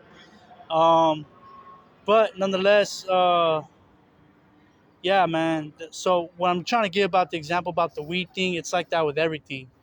Like if you're trying to do high and you're trying to like if you're living in a house and you're already worldly, you're into movies, you're into this, that, and the other, and like I don't know how to say, but kind of a part of it. You know what I mean? So they're not gonna mess you up. They're gonna enjoy with you. It's kind of like you're going with the flow. You're part of that flow. It's only once you start meditating on the word and whatnot, they'll shake up and try to rough you up. But then the question like you have to ask yourself, like, you have to be eagerly desiring, eagerly able to test that. You're like, you know what? If this is real, I'm gonna just meditate on the word and see if something starts like disrupting to distract me to put me back in my place. Watch. See things start to try to put you back in your place in the worldly way to do the worldly dance. And you're gonna know what I'm saying is real, angels and demons. And that should scare you because if they're trying to distract you from the word, then you know that's where you need to go, and you know that the way you've been living has not been right, pleasing to God, because they haven't messing with you. They're not messing with you because you're already compromised. They already got you. They don't have to mess with you. So then that you should meditate on that idea. That should tell you a lot. So then you should be running to do everything to just stay meditating the word, study and learn, and living it, of course. And I know it's hard because you got families and you got things, but I feel like everybody, yeah, makes a way for everybody who really wants it. He'll change their positions, change certain situations so they can make time to study, free them up to learn, or whatever. Like he'll make a way and have a little balance. I know he makes room for compassion, because I know with me, like I'm so confused. Was the women thing like him giving me a glimpse that I'm gonna inherit that, and or was it really just the enemy the entire time? And they made like this intimate yoke connection. Me being yoked with it keeps me compromised in a way, but then there's a lot to go to. I trust this from Yahuwah. The first part, I just not don't need to worry about it now though. He'll just give me a glimpse. I got a glimpse out of it. Like all that was to show like some of these things are gonna go down. There's so much I could tell you about other things. I'm gonna tell you some other stories later. I just thought about it. But nonetheless, you wanna if you try to just change certain things that maybe I'm gonna give up this vanity and just focus on the word. Watch how another new thing gets introduced because they want to keep you fully occupied, nothing with the word, and that's where then being in the word does matter. I'm not talking about just going to service. That's nothing. That's just paying lip service. That's just I showed up, I attended, mark it off. I paid my dues. He don't want your attendance. He wants your attention. He wants your relationship. He wants to, rock with you. But just notice, like know some of those things that I don't know. Only he can lead you. I can only talk from my experience. I do understand that everybody's experience is different, so he makes a little bit of allowance for certain people. I keep forgetting to say this because I say these messages sometimes, and I know the pressure, and it makes everybody feel pressure like they got to be living like I am and giving up everything, this and that. And I know that's not the case. Who is telling you like no, he just doesn't understand that that's for him and not for y'all. And he does tell me that, and I forget to tell y'all that. But on a general sense, you still want to try to go as far as you can to what cards you were dealt to enter that narrow gate, to do as much as you can, because there's people out there that got families, lives, and what's so hard about keeping the Sabbath? That's like at least a start. On Saturday, keep the Sabbath on Saturday. Make that change because that's the real commandment. Start giving up. Think about giving up Xmas, the tree day, and the egg day, because those are pagan days, not pleasing. Those are easy things. You don't have to make crazy altering changes. You're just choosing truth over tradition. You're realizing this is all spiritual allegiance. This is a battle of spiritual allegiance. To do those things is to say you love Babylon, you love Satan and his world system, his world culture, his world religion, his worldly traditions over Yah's ways. And that's the dynamic you'd always see with the Israelites. They're always choosing the way of the world over the way of Yah. They even made extra commandments and traditions to replace the commandments, and that's what Yahushua was rebuking. He wasn't rebuking like the Pharisees, you know, uh, place heavy burdens hard to bear on the people, talking about the law. No, he's talking about the extra added traditions they were trying to make the people do, and to say like you got to break these traditions before you can actually break the actual commandments. So they're building layers and layers of hedges and walls around walls that you would have to break to even before you can break the commandment. So they made it like the law just to put extra precaution, but they're like it was too hard, it was too much, you know. Anyways, um, do your best with what I've given you. I don't know. I don't want to like lead anybody in a yoke that's not for them because I understand that we all have different positions.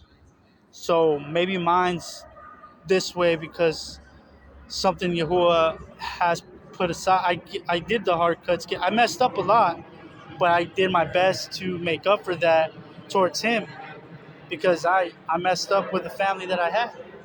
And my boy, you know, just unfortunately didn't want nothing to do with me because of my beliefs and how I can be about it. But the word says, trains up a child in the way he should go, and when he gets old, he shall not depart from it. So I'm trusting Yah that that word will stick with him when he gets older. He's going to start seeing these things too when I'm talking about happen. So I put him in Yah's hands because the world, the people, and they mean well, but people will tell you one thing and it seems right and logical, but sometimes Yah might have a different plan. So as much as what sounded right was to like try to fight for my boy in the court and you know, it'd be one thing if they're cooperating with me to do that, but they didn't want nothing to do with me anyway. So why am I gonna? It's being a dead horse, like forcing yourself where it would have brought more problems, you know. And it was because I went by to try to see my boy, and they tried to put a restraining order on me and call the cops. I'm like, what the heck? I just came by like in a nice, cordial way and brought a bike and everything, and so nonetheless, I'm not gonna play into their mold. Like sometimes people subconsciously are, you know, they do getting climbed by other spirits and they want to put you in your place, put you in the box that they want to put you in to play that role because we've been programmed through TV. Oh, you messed up as a father, so now you got to play this role where you're just a deadbeat. You're always gonna keep messing up. You're never gonna measure up. You're never gonna be good enough. You're gonna, and you know you want it. You're gonna have to fight. And it's like y'all was like telling me you're not playing their game. You're not gonna play their. You're not like they don't want you. Like screw it. You know why fight? Like I'm not gonna put you through that. You know like they're playing games with you. Don't play their game. I got plans for you. Screw that. Come over here with me. I got work for you. We'll see what the end turns out to be. If it's meant to be, then it's meant to be. You know, and that's y'all. You know, y'all don't care. Y'all ain't about our emotions and all the little stuff. He's got his own story.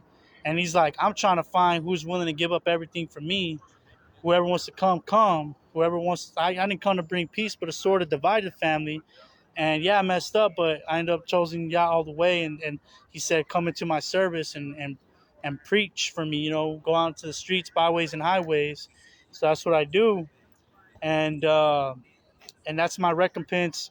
That's my community service, my paying back for what I did, like how I messed up, lost my family. But yeah, that's how Yah wanted me to repay. He didn't say, go try to fix it and be there. No, he told me, just do work for me. You're gonna be my servant, and that's all I want you to do. So I'm gonna listen to Yah, and it work checks out because that I feel that is a fulfilling. It's in me. Like you know, everybody has like a different calling and a purpose. What satisfies their life. Serving Yah, getting His word, sharing it, talking about it, that is fulfilling.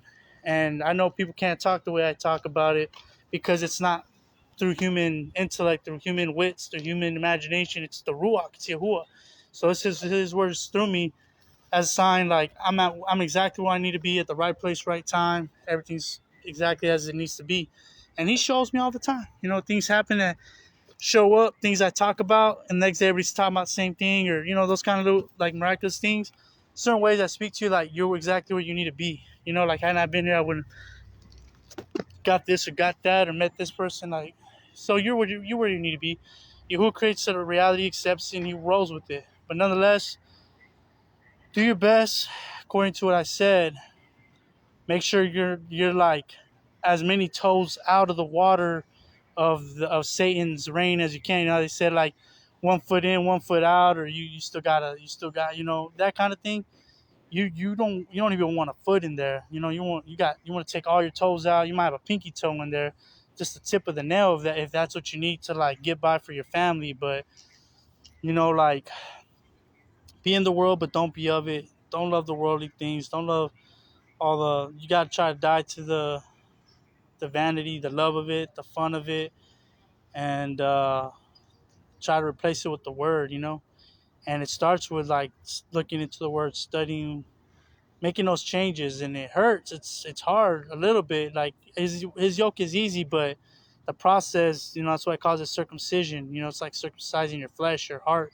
It's you're giving up things you already used to enjoying, but you're doing it for him, and it can hurt your heart, it can cut you, but in the end, it produces fruit of righteousness. It brings more peace out of it. More stability, more sound mind, more sustained peace. You don't gotta like work for it. You ain't gotta perform for it. It's just there. Eternal peace, love, and joy. Just sit with it, and just through studying the word, learning like about keeping the Sabbath. Why should we keep it? Look up videos on it. Like really get into it, and it'll be his presence will be there for you. A peace that surpasses all understanding. You'll feel like he's speaking to you through these videos. You know, other videos, not this one, but videos that teach about that, keeping the Sabbath. I'm just an arrow pointing you, man. Check out this stuff, learn this stuff while you got time. I'm just a messenger, you know. And but know that even the home's got spiritual entity power, like what I was talking about earlier. If it's like the weed, if you're already giving it to the world, then it's gonna feel like everything's cool and as it should be. It's gonna feel the vibe. It's gonna be right in a sense, but you might even can sense like the monster house presence, or like there's something there sometimes. You can feel little vibes every now and then, like watching you, like why do I feel like I'm being like surveillanced, or like they're overly watching me. You can feel those spirits, like those Truman Show cameras in the spirit realm watching you, and in your own home, and they're checking on you. They're making sure you're programming, like you're still, they got you in line, and so as long as you're doing the worldly thing, then they're gonna make you feel like home, though. But you can feel their presence there, you know, and so the energy, like something's there, from the enemy or something ain't perfectly right. But when you start to like get in the word, and make that the foundation of your home, like really make a foundation. Like we're gonna watch some studies together, we're gonna read together, we're gonna and not like read and then so much do movies. Like you gotta wean yourself off. Like, you get off cigarettes, you put on a patch, you put on, there's always that little thing, people get off fentanyl, they put them on Suboxone, but then that can be a double-edged sword. So it's like you wean yourself off slowly, right? You're like, well, instead of watching movies every day, we'll limit it down to like only one movie a week, like maybe every other night, or maybe limit that like how much. And yeah, some of those things got some. Only watch the praiseworthy things, the things that got like positive messages in the movies, Shoot, I was watching, like I said, I was watching movies just to like go back and get a little something out of it. Like I'm gonna go with some positive, and I was on Tubi, and got lefty loosey like every now and then, rarely, just something. And I went with Rookie of the Year.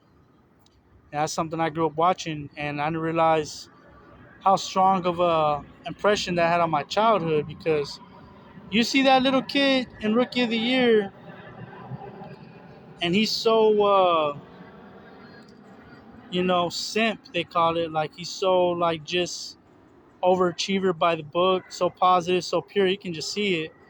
Like I can almost sense like in that alternate universe, spiritual realm, they were actually trying to corrupt him in that movie, but he was like fighting through, brushing it off, like he knew better. Like it was already coded in him, like he does that little Pepsi commercial, playing the piano, and all these girls in the little, bikinis, whatever, getting all over him. He's a little kid, but he's like playing the piano like he doesn't even notice them. They're literally, you can watch it.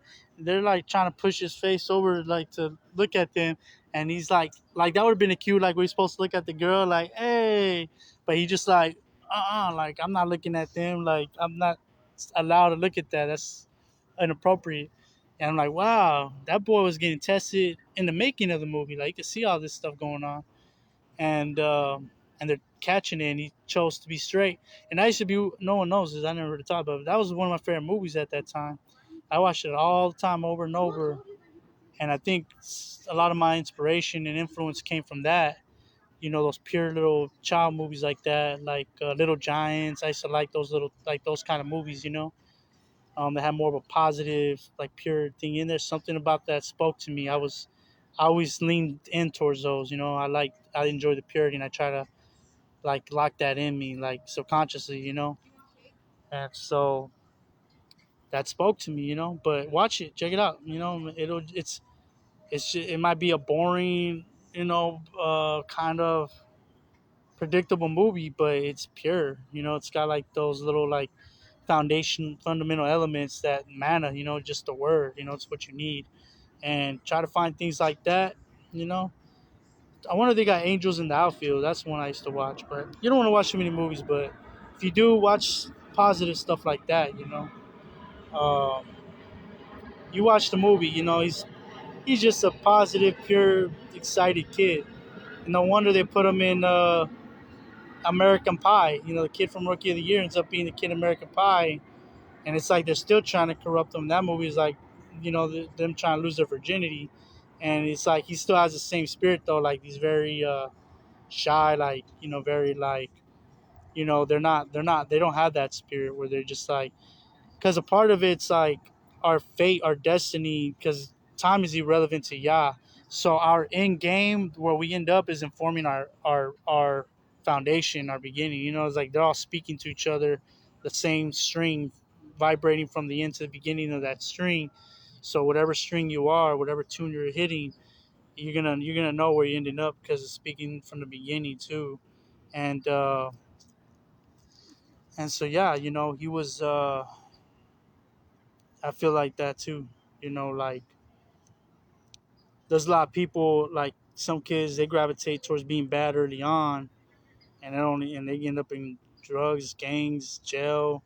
But at a young age, they're like connected with these spirits. They're part of this like spiritual dynamic where it's nothing to them to like find each other sexually attractive, and then like almost have like that, like no words need to be said. They can just look at each other, know, because that's their demons, connecting, operating, speaking, like knowing they're part of the same culture, same territory, the same group. They're part of the same camp. And so they get together, and they're fornicating. And that's where you see that. Like, I used to be a part of those camps. I was passing through those camps. They used to try to. Now looking back, I looked like I was just kind of taking a course, it was like kind of doing like a job fair thing, like a science fair. Like I was just passing through different cultures, because you can ask people that know me. I used to get into rock, heavy metal, then rap, but I was never those things like right here. It was more like I was just passing through and enjoying it and just checking it out. Like, yeah, I liked some of the essences of it, music itself, but the cultural dynamics, when I met people that were really the manifestation of those cultures, those spiritual entities, like the rock to its fullest, I'm like, oh nah, man, I ain't like that, or even like in the hip hop culture, like all the drug, sex, alcohol, the mindset. I can feel their mind, the mind processing, and like the way they have that intuition about how they operate is different from mine, because I'm not part of the same camp. Because my end fate, my end game, I choose Yahuwah. That was always in my subconscious, like, man, yeah, this is an interesting experience. But even when I was hanging around with the thugs and we're smoking, doing all that, subconsciously I was always like, I ain't gonna do this forever. Like I want to get back to like living right, being in the Word, and so boom, that's automatically shifting. It was like two different realities in one, so they automatically felt me a little different. Like I didn't vibe well, and so like, but then I wanted my cake and eat it because I knew I would. I'm gonna go back to Yah, so I'm forming their spirits, but I'm like, oh, but let me go ahead and just enjoy this experience and like try to get with these girls real quick, and mess around, and then I'm gonna go back to Yah, repent afterwards. But it didn't work that way. A lot of people think that I was getting around. I had a lot of initial interactions, conversations, whatnot. But I never, a lot of it didn't really lead to nothing because where my heart, my love was at, it was always like, I always felt kind of good to like, man, I know where this is going is not right. It's not Yah. It's not pure. It's fornication. Like I always felt guilty, or I just felt something, or felt like Yah forgive me. Like I know I shouldn't be doing this, like sex before marriage. And so I was already repenting before I did it. And it's like you don't even want it that way. And so that conviction was informing their spirits. Their spirits want to get down and dirty and get raw. They want sold out to that stuff. So I didn't have that. So like, nah, like you're just trying to come hit it and bounce and go. You think you can just come in our world and hit it and quit it and then go back to Yah? Like you're our enemy. Like they're my, like I didn't see it that way though, but it's like a spiritual, it's all spiritual warfare, spiritual things. And it's like, you know, I was wanting to do all that, and then just like I ain't trying to be a part of that though. Like that. I just want to, that makes sense. But then you got like the real ones in those camps that are really those things. Oh yeah, to them that's nothing. That's just what it is. It's how they're raised. It's the choice they already made up their mind that this is life, this is reality. We get these O's and we hit it and bam, no conviction, no guilt about it.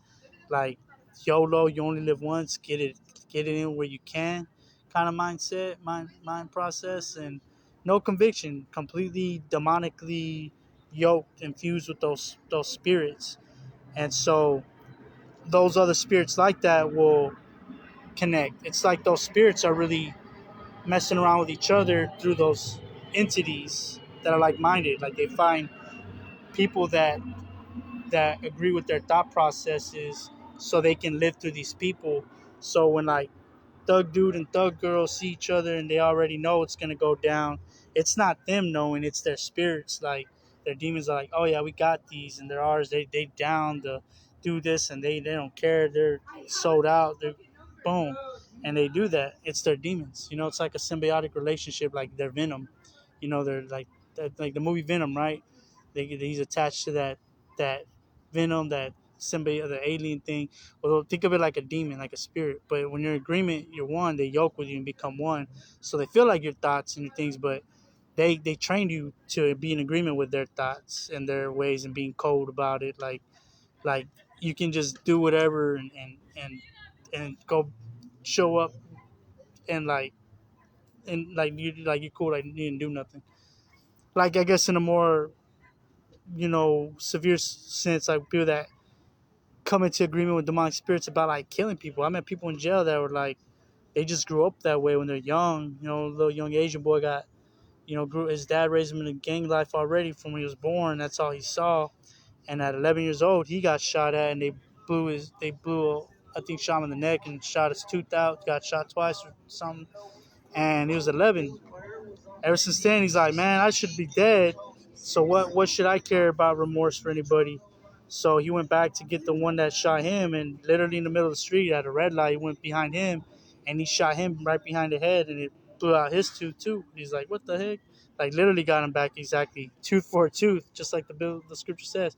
And he didn't mean to do that. He meant to kill him, but he said he shot so many people, and it's like, when you live that way, you don't like, oh, I think I can do it, or if I have to, if I have to do it, I have to, like, I guess I gotta do what I gotta do. Like, nah, there's no hesitation with that lifestyle. People that live there in that life, that high, it's what they want to do. Like, they're sold out. Like, they're already that. Like, that's what they signed up for, and they know the consequences that come with it. And I'm like, oh yeah, I definitely didn't have that. Like, the couple times I kind of was going towards that path was like with guns and shooting. Is like, I don't know if I can do it, but if I have to, I guess I have to. But I don't want to.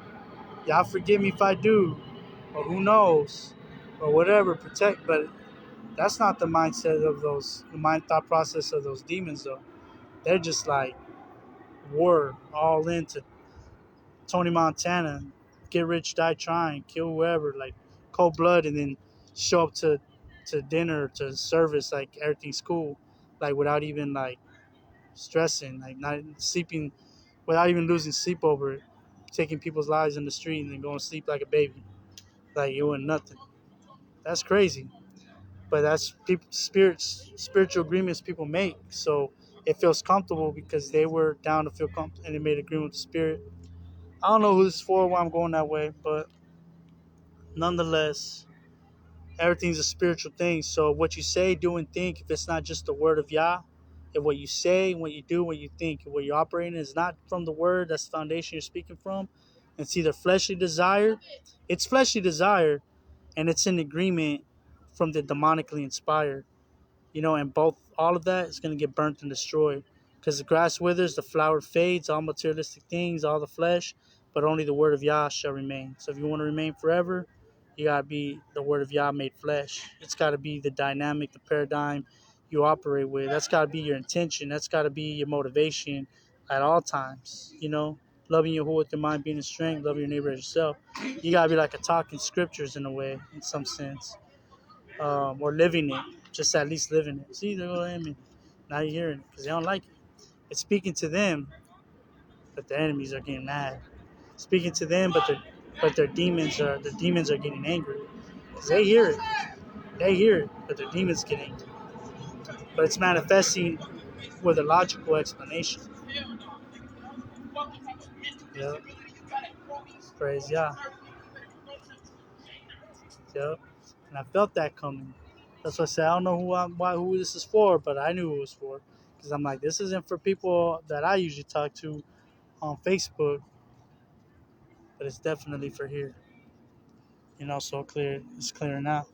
Praise Yah. That's the way. That's the word. That's the way it goes. What you say, do, and think is not just the foundation of what you say, do, and think. It's not just the word of Yah. Fleshly desire in agreement with the demonically inspired, you'll become one. It's all going to get burnt and destroyed. So you got to learn to speak, say, do, and think just the word of Yah. You know, hear that, children? It's all you got to speak, say, do, and think. It's the word of Yah. Read it, read it, read it. Like you watch a movie and you like to speak like the characters in the movie do. Read it, read it, read it. So you like to talk and speak like the way the book speaks. And do the way the book operates, and that's eternity. You do what the word says, the book says, and you're eternal. The word made flesh. Praise yeah. So, nonetheless, yeah, we just barely touching grains of sands of the ocean deep. So much on it, but as much as I can make relevant, again, I feel to the need to go back to the house thing. Everything has a spiritual entity with it, and you can pull out and put oil and cast spirits and demons out, but they go with how you operate. Like again, like the weed thing I said, when I was cool living in the world and doing it like being like the world, like when I got high, it was fine. But once I got focused on the word, then those demons associated with the high of the weed would start afflicting me with like paranoia and like hearing voices and whatnot, and feeling like anxiety, and that's what's happened with the house. Like first time I went to the other house after 2 weeks of enjoying it, giving it energy, being comfortable there, it's like you're paying energy to that home. It's like Monster House, like Encanto, it's alive. All of a sudden, it takes like 2 weeks worth of energy of giving it. It's sucking you up. And if you're like just all about the word, because you've seen the videos, I was doing Sabbath in those houses, reading the word in those homes, and the house didn't want to hear it. It's a worldly house. It's on paper. It's part of Babylon. The spirits that be in the manifested in the flesh. Maybe some of those people in there were the actual counterparts of the house. I don't know, but they made sure to shut me up. They got me after 2 weeks. They accumulated. They sucked my energy, and then they weaponized it back and made me feel depressed and heavy. And I was already feeling down because my dad, was going through surgery, and so I was fasting for him, and it was weakening me there too, strengthening me and weakening me. There's a lot of different dynamics, but just being sad already with my dad, and then they added to that because of the house thing, and I was feeling fatigued and depressed, but it didn't feel natural. So I can feel it imposing on me because I know the strength I have in Yahuwah Yahusha. I don't get depressed, like I made peace with my depression. My depression is a strength of mine. Like I know how to be depressed and be at peace with it. So this was like a heavy. It was more like just a fatigue energy, like when like estrogen, like when you're on your period or something. You're probably like, how would you know? get all weird and emotional because I know when a buddy of mine, he was trying to put me on pro hormones when I first came out to San Diego, and he gave me some pro hormones, and boosts your testosterone, so you get like jacked really quick. But when it boosts your testosterone, you're supposed to take an estrogen blocker with it because when your testosterone boosts, your estrogen boosts to stay balanced with it. It'll try to catch up, but it just sees your testosterone shooting. It don't know how much it's going to shoot up. The estrogen is going to go all the way up to as much as it can. So what ends up happening is your testosterone boosts like boom right about there, and estrogen skyrockets and keeps going. So then you go from being like the Incredible Hulk to being She-Hulk. Like you start. That's what they call man boobs. You start to get emotional. You start. They say the symptoms of it is like. Similar to what it's like a woman being on her period. You get all emotional. You, you get emotional. I was watching a commercial about Huggies or something, and I started crying about it. You know, it was like the Huggies commercial was like, I was like, the the baby bear. You know, they loved them. You know, they made sure how you know just like tripping off commercials. Like, and I'm like, why am I crying? Like, why am I feeling emotional? And I'm like, oh shoot, these hormone stuff. I remember it said something about like hormonal imbalances, and that's when I found out what happened. And yeah, I did got little man boobs for a while there too. Like my boobs grew. And I was like, what the heck? And like, nah, I don't need this. But that's kind of like what depression feels like, where it's like it just it almost feels like a hormonal imbalance that you can't control. It's not an emotion. Emotions you can kind of control, but when it's like a hormonal thing that's just happening, and you're gonna feel the side effect, and if you're gonna feel fatigue and weird and groggy, and yeah, slightly emotional, but like sad, and you can't move, like you're stuck. Oh man, that's horrible. And for no reason. I mean, I had a little bit of reason because my dad like and I needed to kind of feel that, and I did, and so that was right. But I can feel they just timed it just right. All that was timed, and it kind of shut me up for a while. Like I stopped doing my readings, but crazy how I recorded it, and then every time I go through those phases in the house, I take a large hit where it seems like I don't ever fully recover from it. Like it's almost like getting on COVID. You know, they say people get on COVID, they don't fully recover. All of a sudden, they're a little bit slower, or their brain, the thoughts a little foggier or something. Like I always feel like I take these hits being in these houses or wherever, little tents, and then like I recover, but not ever fully. I'm left with battle scars. You know, look at like a football athlete, right? Or sorry, a foot sport athlete, foot sphere athlete. You know, they take hits. You know, they go out there and play the game, and as they take hits, I don't think they're ever fully the same as they were before. Like, yeah, they're still working on still. It seems like they're right, but what happens over time? You know, those things leave long term. Damage. You know, even in their mind and their tendons, their ligaments, their back, their shoulders, like their bones, they're like all messed up by when it's all said and done. You know, so that's kind of like what this is like. Every time I take a hit, like from giving my energy to something and they weaponize it and shoot it back, and I get hit and knocked down, it takes me longer to recover each time. And then whenever I recover, it seems like I don't fully recover to the fullest. Like I can never read as much as I did or speak as much as like expound or like fully, get it out like I want to. The words aren't coming like they used to. My inspiration burns out quicker. Like they're like slowly killing me and killing me softly. Yep. And so quietly in broad daylight. And so I think this is where it talks about Baruch are those who uh, who mourn for the abominations, but Baruch are those who are poor in Ruach, who are low in Ruach, low in their poor in spirit, or poor in their being, poor in their strength, like in their energy. You know, why would they be poor? Because they gave it all. They fought. That's why. Saying Baruch are those who are poor, not because they're born with Down syndrome. It's saying like, man, those who followed me to the point where it drained them and they took hits and it made them poor because they're carrying their towel and it just like fatigued them and sucked everything out. Baruch are they if they wore themselves out for my name's sake, because theirs is the reign of the Shamayim. And Baruch are those who hunger and thirst for righteousness. If that's your mind, your thought processing, like you just want to see the Torah of Yahuwah, uh, like be what is the law of the land and the world. You want to see the Torah of Yahuwah, be what rules, like the ruling power in the world.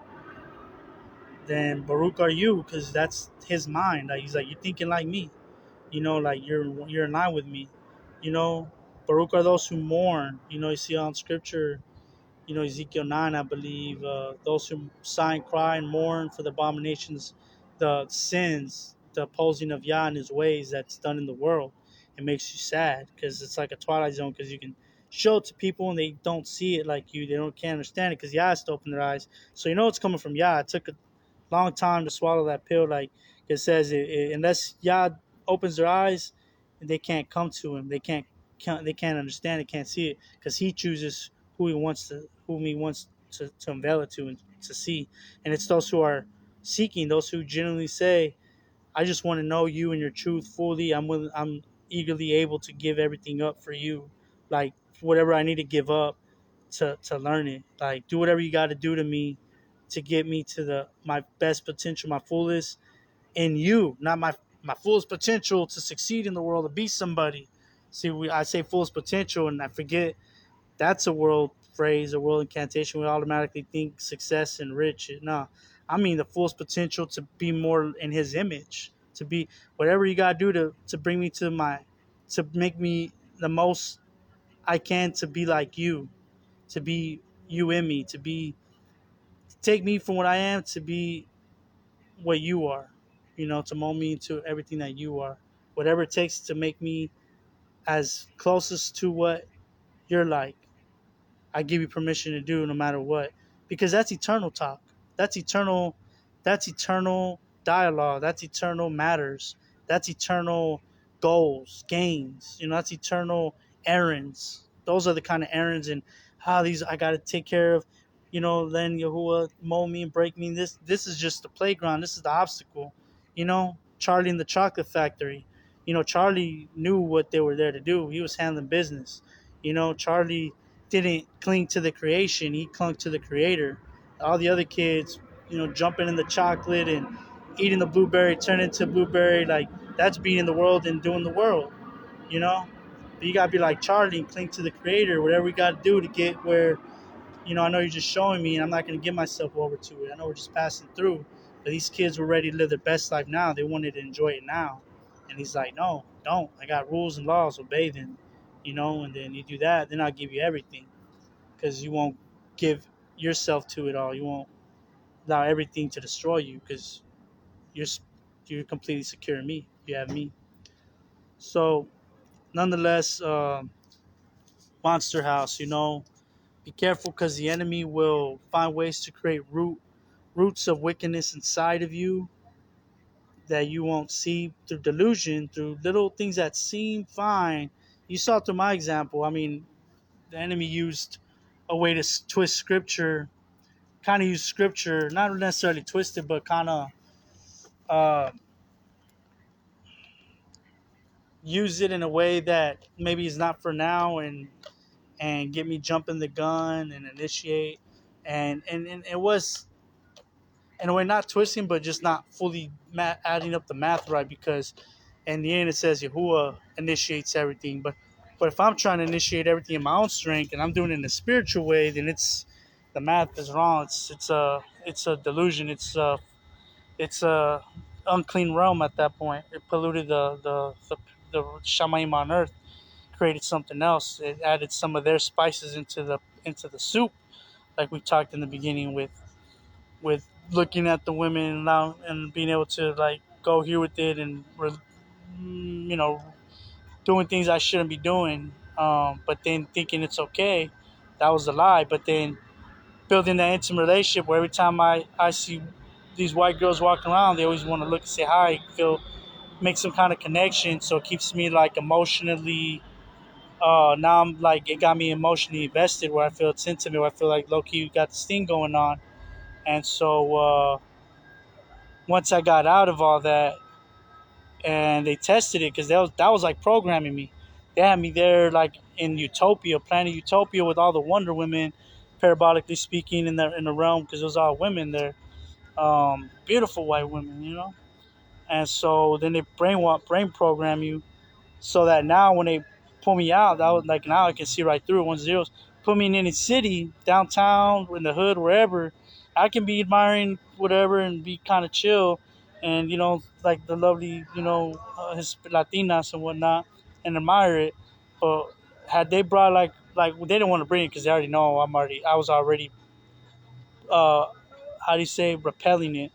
What they wanted to do ideally is get me so programmed that whenever they launch a blonde certain type of chick, that vibe, projected through the reality, and I see her and then I feel that connection, that I'm just gonna like give her my energy and simp and feel like there's like a connection, like have that thing where I'm like trying to connect with her through that spiritual level on a subconscious level, even though I'm trying not to do it. It's like they've had me play that over and over. That's why they didn't take me to jail.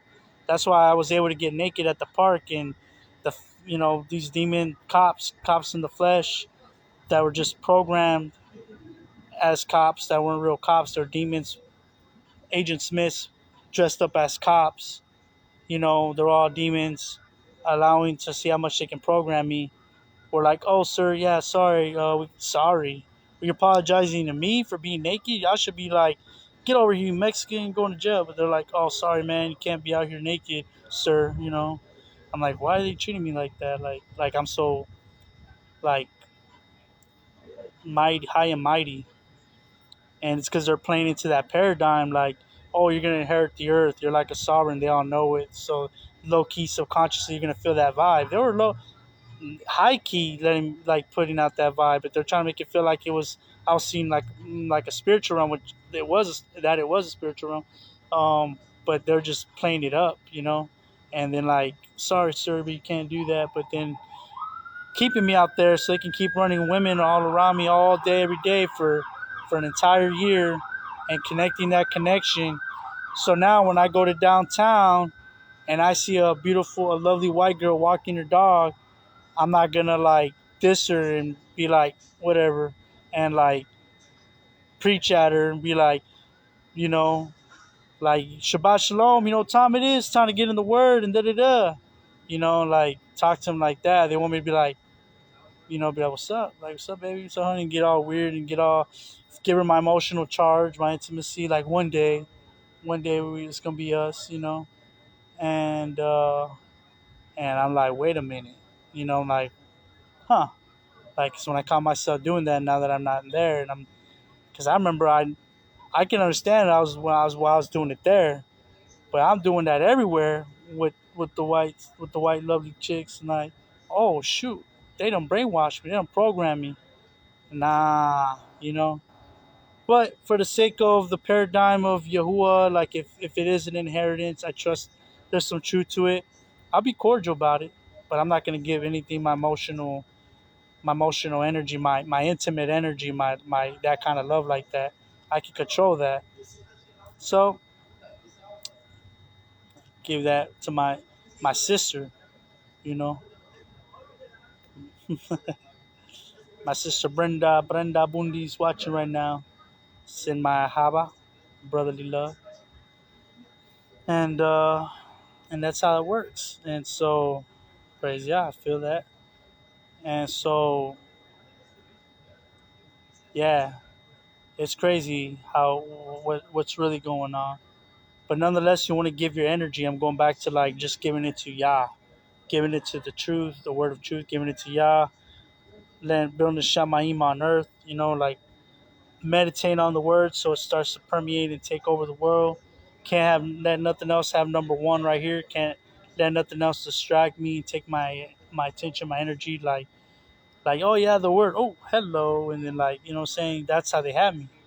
Like I'm reading the word, like, yeah, and it says here in Psalms, and it's like, hello nurse, like, hold on one second, Miss Parker, like they had me all tripping. Or Mrs. Smith, right? Miss Robinson, but I can't be tripping like that. That's what they're doing to me. And so like I'm like, huh.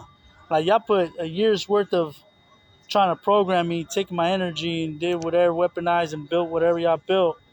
But at the end of the day, like nothing can separate me from the Haba Yahuwah. Like I can easily cut that off because they try to build that relationship so confident, like they had me feeling like it was almost like a romantic thing, like a wife, like you're in love, and it's like you know, ride for each other, die with each other, kind of thing in one dynamic, like a secret thing, like. But it's like, nah. If this is all I perceive, if there's anything off that's like from the enemy, I'm cutting it off. Like it's already done. Like it ain't nothing for me to cut it off. Yahuwah over everything, you know. And so, yeah. So there's a lot that goes into all this, but nonetheless, be mindful of all the enemy's pleasantries, all his tools, all the luxuries he's given you. Love not the world nor the things in it. Meditate on that. Um, I know we gotta do what we gotta do. Do your best. I know you gotta raise a family. Make sure they see some through days, but make sure they know, like, at the end of the day, we can't really be in love with the world like that and being part of it. The world culture, love not the world nor the things in it. That's 1 John chapter 2:15. Meditate on that. For for all that's in the world is the lust of the eyes. I see it, I want it. I want that, I want to do that. The lust of the flesh, we know what that is. And the pride of high. Look what we did, look where we went, like the bucket list, enjoying everything you can, living it up, pride of life. It's not of the Abba, but it's of the world, and the world perishes, is passing away, and the lust of it, and all its uh, the lust of it and its desires. But the word of Yahuwah is forever, you know. But those who do the desires of Yahuwah shall remain forever. And so, and yeah, like he would want you to, you know, enjoy your family, have some outings, but always for sure, you got the family. You're doing a great job. Yahuwah trusted you with it. What can I say?